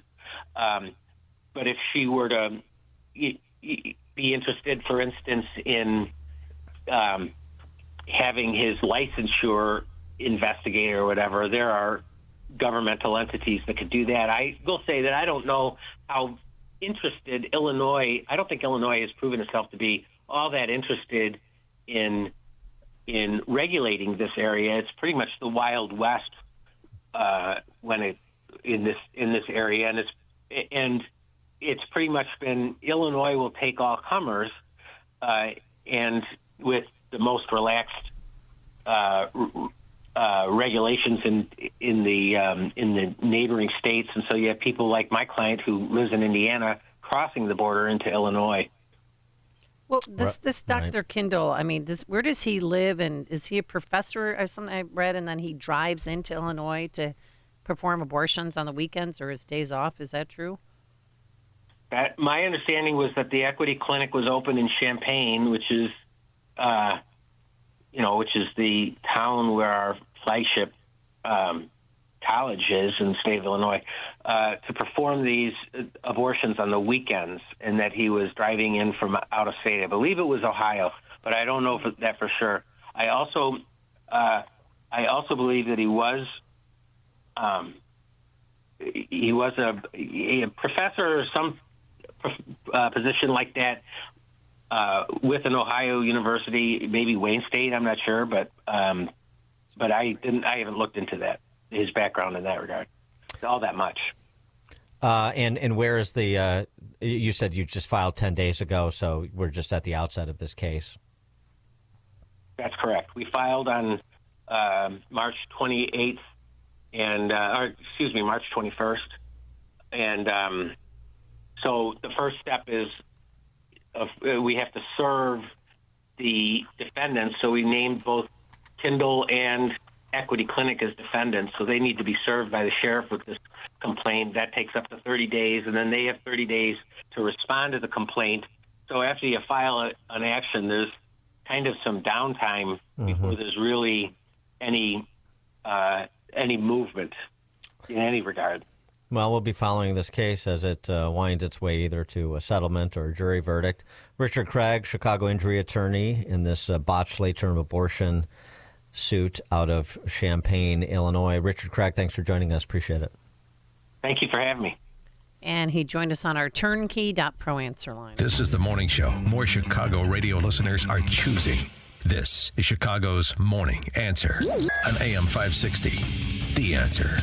Business owners, now's the time for your business to make the move to a locally owned business bank.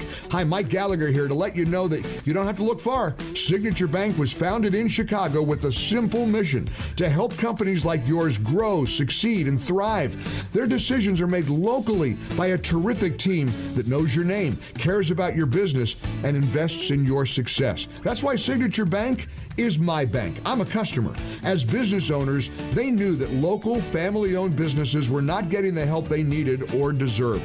So I invite you to reach out to my friends at Signature Bank today. Write the number down. Remember this phone number, Signature Bank, 773-467-5630, and learn all about this great bank, 773-467-5630, or visit them online at signaturebank.bank. That's signaturebank.bank. Signature Bank makes commercial banking personal. Member FDIC, equal housing lender. All right, all across the country, states are embracing school choice and offering vouchers to families to send students to whichever school they want, including private schools. Unfortunately, lawmakers in Illinois have resisted this trend, cut off the program, despite all the benefits of private education. Well, we have a solution.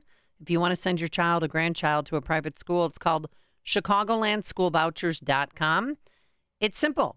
Just visit ChicagolandSchoolVouchers.com Tell us which private school you want to send your child to. Willows Academy is good. Christian Liberty. They contact the school on your behalf and work to secure a voucher for half off the first year of tuition, typically saving thousands of dollars for families. Now, the program only applies to new students who are not currently enrolled in the school. So if you've been considering sending your child to a private school and thought that it was financially out of reach, just go to chicagolandschoolvouchers.com to learn more and start the process today. That's chicagolandschoolvouchers.com. Hi, I'm Ken Mariotti, owner of Woodland Windows and Doors, a third-generation family-owned business since 1969. We know you're bombarded by choices when shopping for new windows or doors, so we're inviting you to experience the Woodland difference. For decades, we have been transforming living spaces with Marvin Windows, a fifth-generation family business. Marvin replacement windows have been known to increase the warmth of your cold rooms by 10 degrees. Think about that, 10 degrees warmer. When you welcome Woodland into your home, you will get a product expert to transform your living spaces, full-time, dedicated professional installers that you can trust in your home, along with the best products like Marvin. These are the reasons we're proud of our 5-star reviews and family legacy. No gimmicks, no pressure, and upfront pricing are why Woodland Windows and Doors is your trusted window and door expert in Chicagoland. Visit woodlandwindows.com to book your free in-home expert consultation. That's woodlandwindows.com, or stop by our showroom at the corner of Lake and Geary in Roselle. AM 560, The Answer. Top of the morning, Dan and Amy. This is another story of wonder, thanks to identitarians. This from our friends across the pond in what used to be merry old England. The Lavender Bund has struck again. I'll listen to this UK newsreader tell you. I'll have this UK newsreader tell you what happened. A toddler was suspended from a nursery after they were accused of being transphobic or homophobic. I just cannot believe this. The Department of Education data revealed the child is either 3 or 4 years old. AD of E, a Department of Education spokesman, said all pupils and staff should feel safe. I can't believe I'm reading this. Should feel safe and protected at school and should never face violence or abuse. The Education Secretary has been clear that she expects school leaders to enforce good behaviour, and we are committed to a comprehensive programme of behaviour to support all schools. Either 3 or 4 years old, but everybody has a right to be safe from 3 or 4-year-old transphobes. Nah, of course. They don't even know what that means. They just want to learn primary colors and even and odd numbers. By the way, this comes from the same group of people that don't believe that young people have the fully developed frontal cortex necessary to know right from wrong until age 26, like the chief judge in Cook County, Tim Evans. But the 3-year-old transphobes, that's a real thing. By the way, the data gets even more interesting and jarring and disturbing. 94 pupils at primary schools were suspended or permanently excluded for transphobia or homophobia in the school year in question, including 10 students that were 1 to 3 years old. A 1-year-old transphobe. I mean, by 3 or 4 years old, I mean, they've graduated into transphobia for life, and they need to be put into a home for transphobes or something. That's fantastic. Yeah, that's the Lavender Bund for you. That's the cult. That's the identitarian cult. All right, coming up on Chicago's Morning Answer. At 8:38, we'll talk taxes and spending with Amity Shlaes. That's 8:38. But now into the newsroom we go. Here's Nikki Whaley. Good morning. It's 37 degrees in Chicago in the AM 560. The Answer Newsroom. I'm Nikki Whaley. Wisconsin and Florida are holding special elections today. Voters in Wisconsin will participate in a state Supreme Court election, and Florida voters will decide 2 pivotal vacant House seats that could help shift the balance of power nationally. President Trump says the country can expect $5 trillion in investments after his tariffs take effect. Tomorrow, reciprocal tariffs will start against Canada, Mexico, China, and the European Union. The White House says that will combat years of those powers, quote, taking advantage of the U.S. The Chicago Teachers Union bargaining team is moving forward with a tentative contract agreement with the Chicago Public Schools. The union approved the agreement, capping off months of contentious negotiations. The proposed 4-year contract also includes an overall pay raise of at least 16% for all teachers. The deal still needs the approval of CTU's House of Delegates and the Chicago Board of Education. News is a service of In Grace with Pastor Jim Scudder Jr., now heard on Sunday morning at 7:30 on AM 560. Tune in and find hope as Jim Scudder explores God's Word and His Word each Sunday morning right here on AM 560. A check of the roads coming up in 2 minutes on AM 560, The Answer.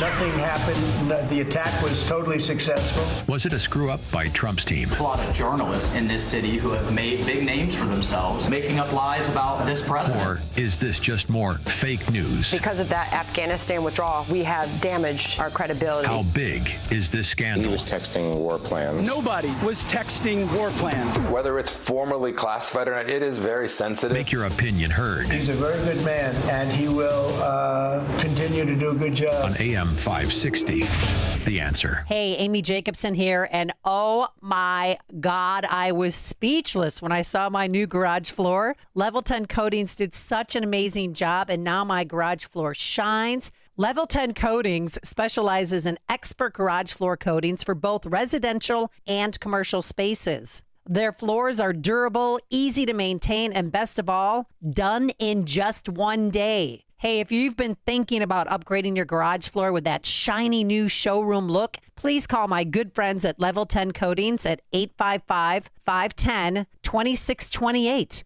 or book your free consultation online at level10coatings.com. And here's a bonus. Mention me, Amy Jacobson, and you'll get $500 off your project. Call 855-510-2628 or visit level10coatings.com today, or call 855-510-2628. A Rolex isn't as cheap as a Casio, and you can't buy a gold bar for the price of a candy bar.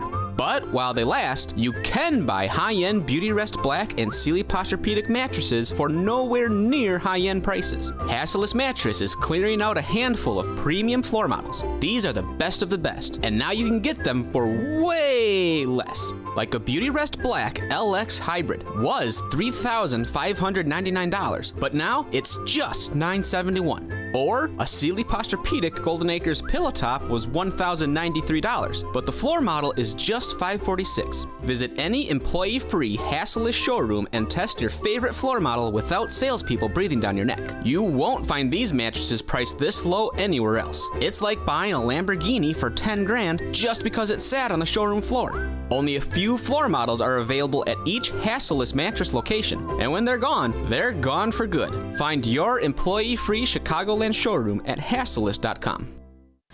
This hourly segment brought to you by Unleash Your Wealth with Raj Shah and Rick Borick this Saturday at 7 a.m. and 2 p.m. Learn more at scwealthadvisors.com.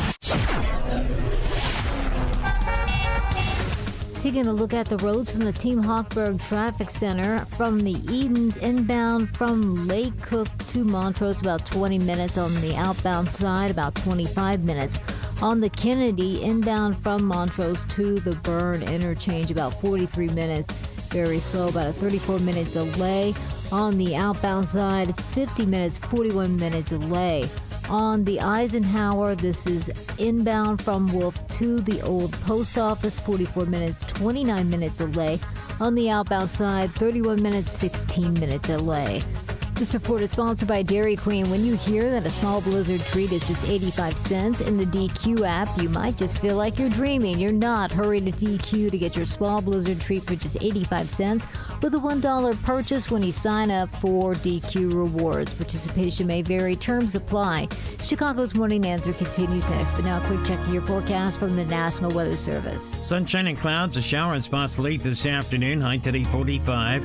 Cloudy tonight, rain, thunderstorm, low 41.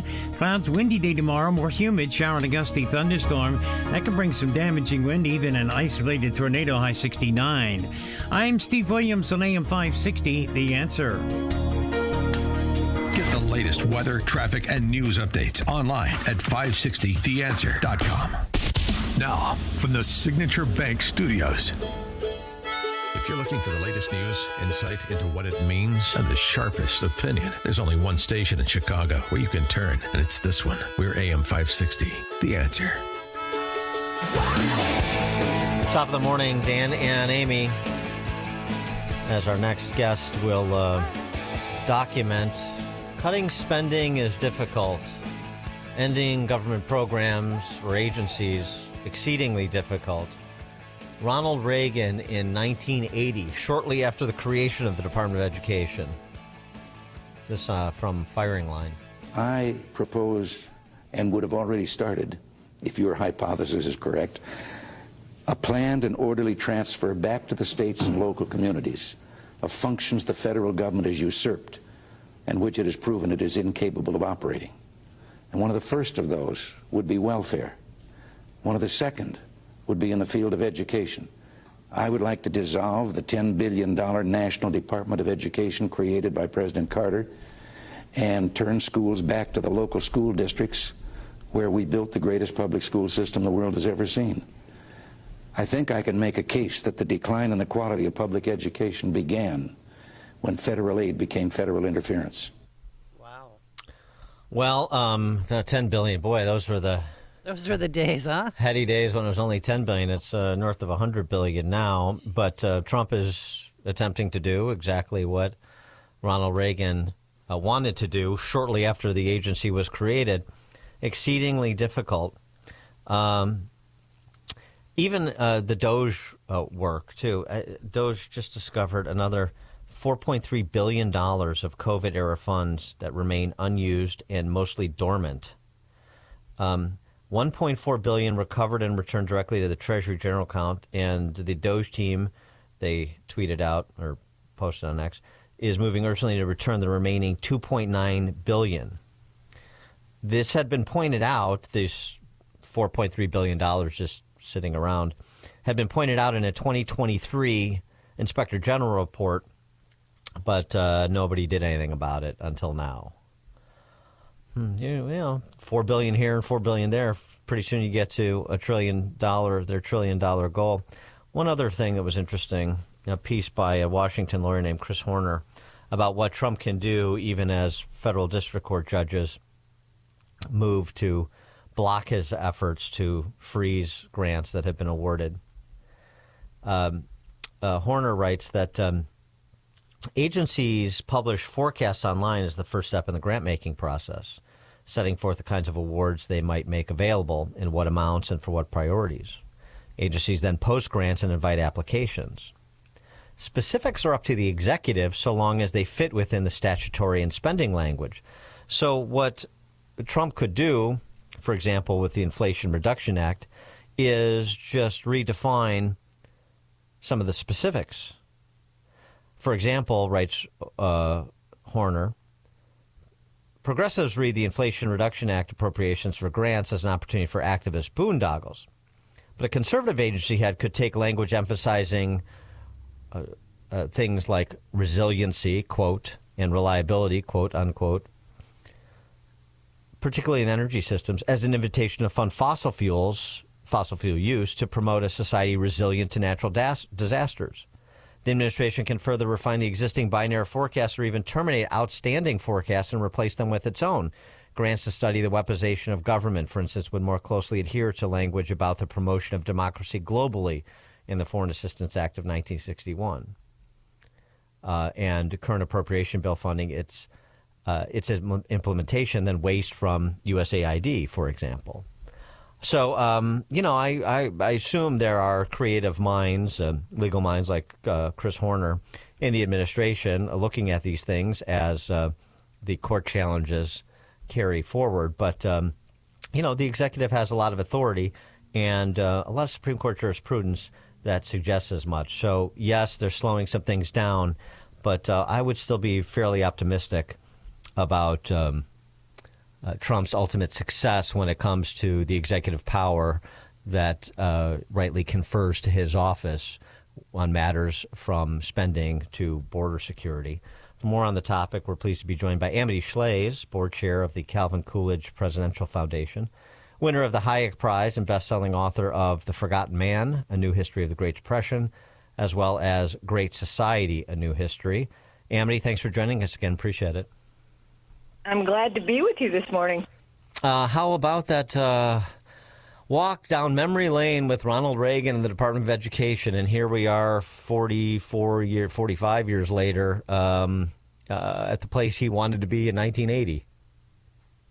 Yeah, I think it might be $200 billion, Dan. It's even bigger. Oh, DOE, $200 billion, yeah, probably. Oh, dear. Yeah, no, it's nice to hear it. One good thing about Reagan is he explained why he was doing what he was doing. But the explanation still holds. And it certainly doesn't appear to have been that good for education to have an education department in Washington. So I think the explanation is necessary. Local is better when it comes to school. We all know this. We all experience it. We all observe it. And when money comes from far away, it's usually not so perfectly directed. There's a whole lot of tax theory that goes with that as well. When the school needs a gym, it gets a French class, or the other way. So it's kind of exciting to watch, isn't it? Well, it is, but as you write, cutting spending is difficult business, and Trump isn't the first one to run into institutional inertia against cutting spending by any stretch. I think what you're getting, I think you're getting at. Just now, I wrote a tax piece. Tax cuts and spending cuts go together, and it's really a drama to watch Reagan try to do those things, particularly when Dan Rostenkowski, Democrats were in power in the institution where tax legislation originates, which is the House. He didn't have Speaker Johnson, President Reagan. So what was, to get a tax cut through and spending cuts through, he had to, guess what, cooperate with the other party. And one of the kind of sorrows was they didn't get their tax cut through fast. It was, they finally passed it, but it was staged out in years. So voters didn't feel the tax cuts for years. And then they, in part because of that, even as they're trying to cut spending, they ran into a recession. It was an ugly recession, 81, 82. So, and there was this feeling of the perma recession as well, because the country just come out of a recession, 80, when Reagan won the election. So there they were mired, the Reagan people. It wasn't an easy victory, and that's important to recall. I think that's the most important thing. Reagan had a reason he didn't cut some spending, which was defense. You're going to hear that again from this administration soon, I believe, because there is a drumbeat for defense. So there you go. Well, I mean, it's as you say, it's not a parallel situation because Republicans have the House, but they also have big spenders in the Republican caucus in that House, and they've got some Republicans in that caucus in that House that are a little tepid when it comes to supply side theory about rate cuts and so forth. So the lessons that Trump can learn from the experience of Reagan 45 years ago. Well, the important lesson is that we actually got plenty of money when we cut the rates. Larry Lindsay, whom you probably had on the show, Lawrence Lindsay, wrote a beautiful book about it, which was the occasion for my National Review article. It's called The Growth Experiment. And what he showed was that we got plenty of money when we cut rates, not as much always as we might have theoretically done before with higher rates, but the growth more over time more than offset any losses in revenues. And key was the cap gains rate, which went down to 20. That there was a lot of activity. Remember, that was the beginning of the market return, the early 80s. You know, stock market began a rally we still sort of live with when cap gains went down, first in 1978 under the Steiger Amendment. These are Midwesterners. We should be proud. Steiger was a Midwestern congressman. And then down to 20 with Reagan. And unfortunately, Reagan was pressured and had to give in to raise the cap gains rate to 28 in 1986. But even so, we saw a lot of energy with that experiment, and that showed the world. And you can just go right to the statistics of income of the United States on the Treasury website and see what happened. We got lots of money when we cut rates, and more important, we got lots of growth. So so the economic imperative to move the extension of the Trump tax cuts as quickly as possible. As quickly as possible. And actually, Pat Toomey, if you recall that name. Yeah, sure. Senator Pat Toomey, he was one of the people who pushed. They were going to stage those 2017 tax cuts. And Toomey, to his credit, just pushed and said, we got to do max now. And that really helped the economy. I mean, when you think about COVID, why wasn't that period the long recession, the way the period after the 2008 financial crisis was the forever recession or the forever anemic growth? Why wasn't COVID like that? Well, one reason was the economy was in pretty good shape when we went into COVID, and I know you and Amy have talked about this before. So COVID became more blip-like than perma-recession. Thank you, Pat Toomey. Thank you, President Trump. Thank you, visionaries who had the will to cut taxes in 2017. Evidence suggests it might be useful to keep those cuts in place now, which is really what this debate is about. Of course, it's a misnomer when we say with big cuts. What we're doing is sustaining rates in place. Well, that and a couple of add-ons that Trump promised in the campaign, which are may not be consistent with supply side theory, but certainly provide some populist support that will pressure members of Congress to support it, like no taxes on overtime and no taxes on tip. Well, Dan, if you're asking me to mock that, I won't. Yeah. No, I'm not asking you to. No, I'm teasing. It's on the margin, right? And It's great when lower earners get to keep the money they earn. Isn't that great? And isn't it great for, what tips are all about is the margin, right? If someone serves well, he gets a bigger tip. That interaction is precious in the economy. What I can't stand is when they take away tips and it's like Europe and the coffee never comes, right? Well, no, I mean, you're right, and you're right. I mean, we should. I don't want to quibble. Like more of the money people earn in their pockets, in whatever form that comes. I'm all for. I agree. It's not high theory. Cap gains is high reality because if you have a 20% cap gains rate or lower, well, guess what? There's another job for a person who works in a restaurant, and that and so on. There's maybe even a skill job after that, or you get to be a fancy chef because someone invests in one of those wonderful Chicago restaurants because he has more cash and he sees growth in restaurants. So there you go. But on the margin really matters. Anything we can do to remind lower earners that they deserve what they have and not treat them like sheeple, which tax theorists sometimes do. I'm all for it. I love tips. I think they're an important part of American culture. So, you get to send someone a direct message. You're pleased with his or her work. He gets to send you a direct message. Isn't that great? about what he thinks about your appearance in the restaurant by delivering good service. That's local, just the way schools should be local, to get back to the beginning of it. Right, but some people that are in the service industry are getting restless and want to know when that's going to be implemented and when, no tax on overtime is going to be implemented. Yeah, and it's hi Amy. It's a little slow. And the Republicans all got together and said we're going to cut the tax. We're going to have the big wonderful bill.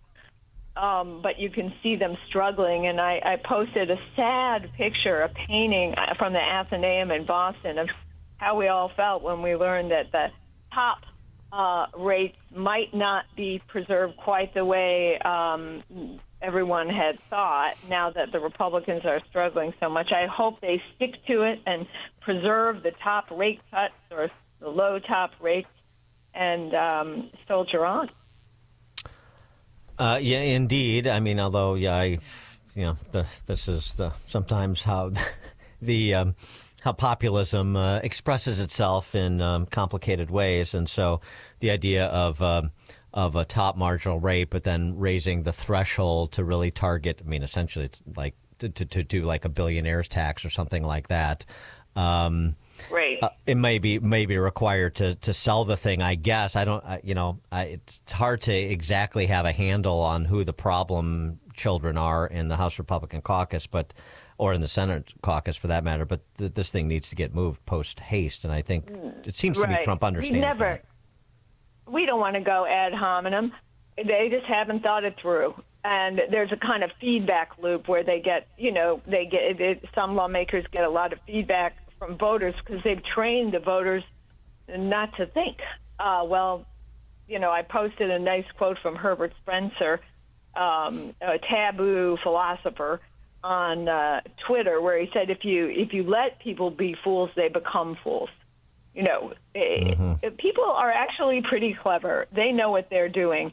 Don't train them in kind of goofy populism just for the heck of it. People are not circus animals, They are souls. And when you respect, the line is so good, I'm going to read it. And I'm enjoying reading Herbert Spencer on Chicago Drive Time. The ultimate result of shielding men from the effects of their folly, is to fill the world with fools. There's that dynamics too, and people aren't naturally fools. So let's not shield them from the effects of their folly, right? Right. Maybe? Well, it's susceptible to class envy politics, which is some of the class envy. Yeah, some of the most mindless politics. But this is obviously the left's messaging in the direction of Trump and Musk in part right now, and so.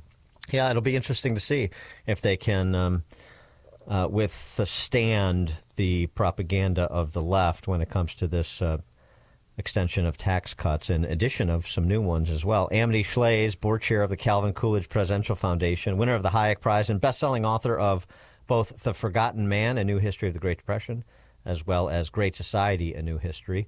Amity, thank you as always. Appreciate it. Oh, thank you. Can I say a Coolidge quote? Don't expect to help the weak by pulling down the strong. Calvin Coolidge. Amen. Silent Cal. Better when he wasn't silent, actually. Yeah. Better. Yes. Thank you. Thanks, Amity. Thank you. And she joined us on our turnkey.pro answer line. This is Chicago's Morning Answer. Your show keeps me alive during the week. There's nobody I'd rather listen to between 5 and 9 in the morning than you guys. On AM 560, The Answer. Spring, a time to get outside, be active, play with the grandkids, enjoy life. But if high blood pressure is holding you back, the sooner you get control of it, the sooner you'll stop being a walking time bomb. High blood pressure is a serious issue. Your blood vessels are constricted, your mortality risk is high. So what can you do besides take medications with side effects? Well, there's a delicious juice that can help bring your numbers back down. It's called 120 Life, and it has natural ingredients that have shown to lower blood pressure. Yes, a superfood juice is showing amazing results for high blood pressure without the side effects of big pharma medication. Try 120 Life risk-free now with a 2-week trial pack. Go to 120life.com and use coupon code 560 to save 15% and get free shipping. They're so sure it can lower your blood pressure in 2 weeks, they'll give your money back if you're not satisfied. Order now. That's 120life.com. Use coupon coupon code 560 at checkout for 15% off. Living with chronic joint pain is like trying to get comfortable on a cactus sofa. Ouch! Nothing feels good. And forget trying to do the things you enjoy this spring, like golfing, hiking, tennis. Hi, Amy Jacobson here, and I want you to know something. Dr. Ashley Caravelli and the medical pros at QC Kinetics here in Chicago are on the case. I spoke to my friend in Utah who had regenerative medicine with QC Kinetics, and now she does not need that right hip replacement. Seriously, listen up. If you have joint pain in your knees, hips, shoulders, back, with QC Kinetics, the science is solid. They give you back your life without surgery, without drugs, and without any downtime. If you're curious if you're a candidate for these treatments, no problem. The consultation is free with appointments on Saturdays. Now's the best time to get started. Call QC Kinetics at 312-809-5955. That's 312-809-5955. 312-809-5955. QC Kinetics. If you're living with dry age-related macular degeneration or dry AMD, you may be at risk for developing geographic atrophy or GA. GA can be unpredictable and progress rapidly, leading to irreversible vision loss. Now there's something you can do to slow it down and get it going slower. Izervay is proven to slow GA progression. Izervay gets GA going slower. Izervay or avacincaptad pagel is a prescription eye injection used to treat GA. Don't take it if you have an infection or active swelling in or around your eye. Izervay can cause eye infection, retinal detachment, or increased risk of wet AMD. Izervay may temporarily increase eye pressure. Your vision may be impaired after an eye injection or exam. Don't delay. Ask your doctor about Izervay today. Izervay gets GA going slower. Visit Izervay.com. That's IZERVAY.com.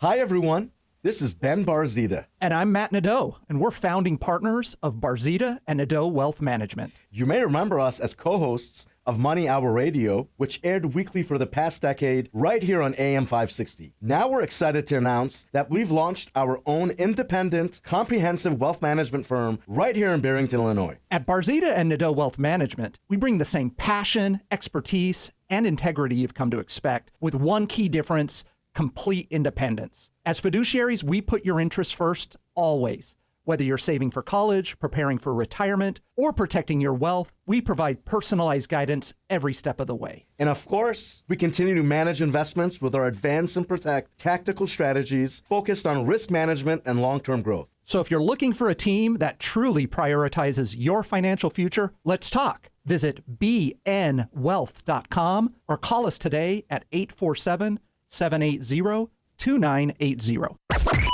AM 560, The Answer. All right, boss, anything to add for the close of the show?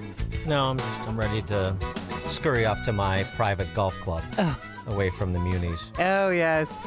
And I can't muni today because the weather's so bad. But thanks so much for joining us. Go out and vote, convince others to vote, and be part of the process. Don't just complain about it. Our deepest gratitude to Justin Kosick, our technical producer, and Quinn McCarthy, who's back from vacation. Have a great day. Enjoy the sunshine before the clouds roll in. It's now 9 a.m. WIND Chicago. It's Election Day in April.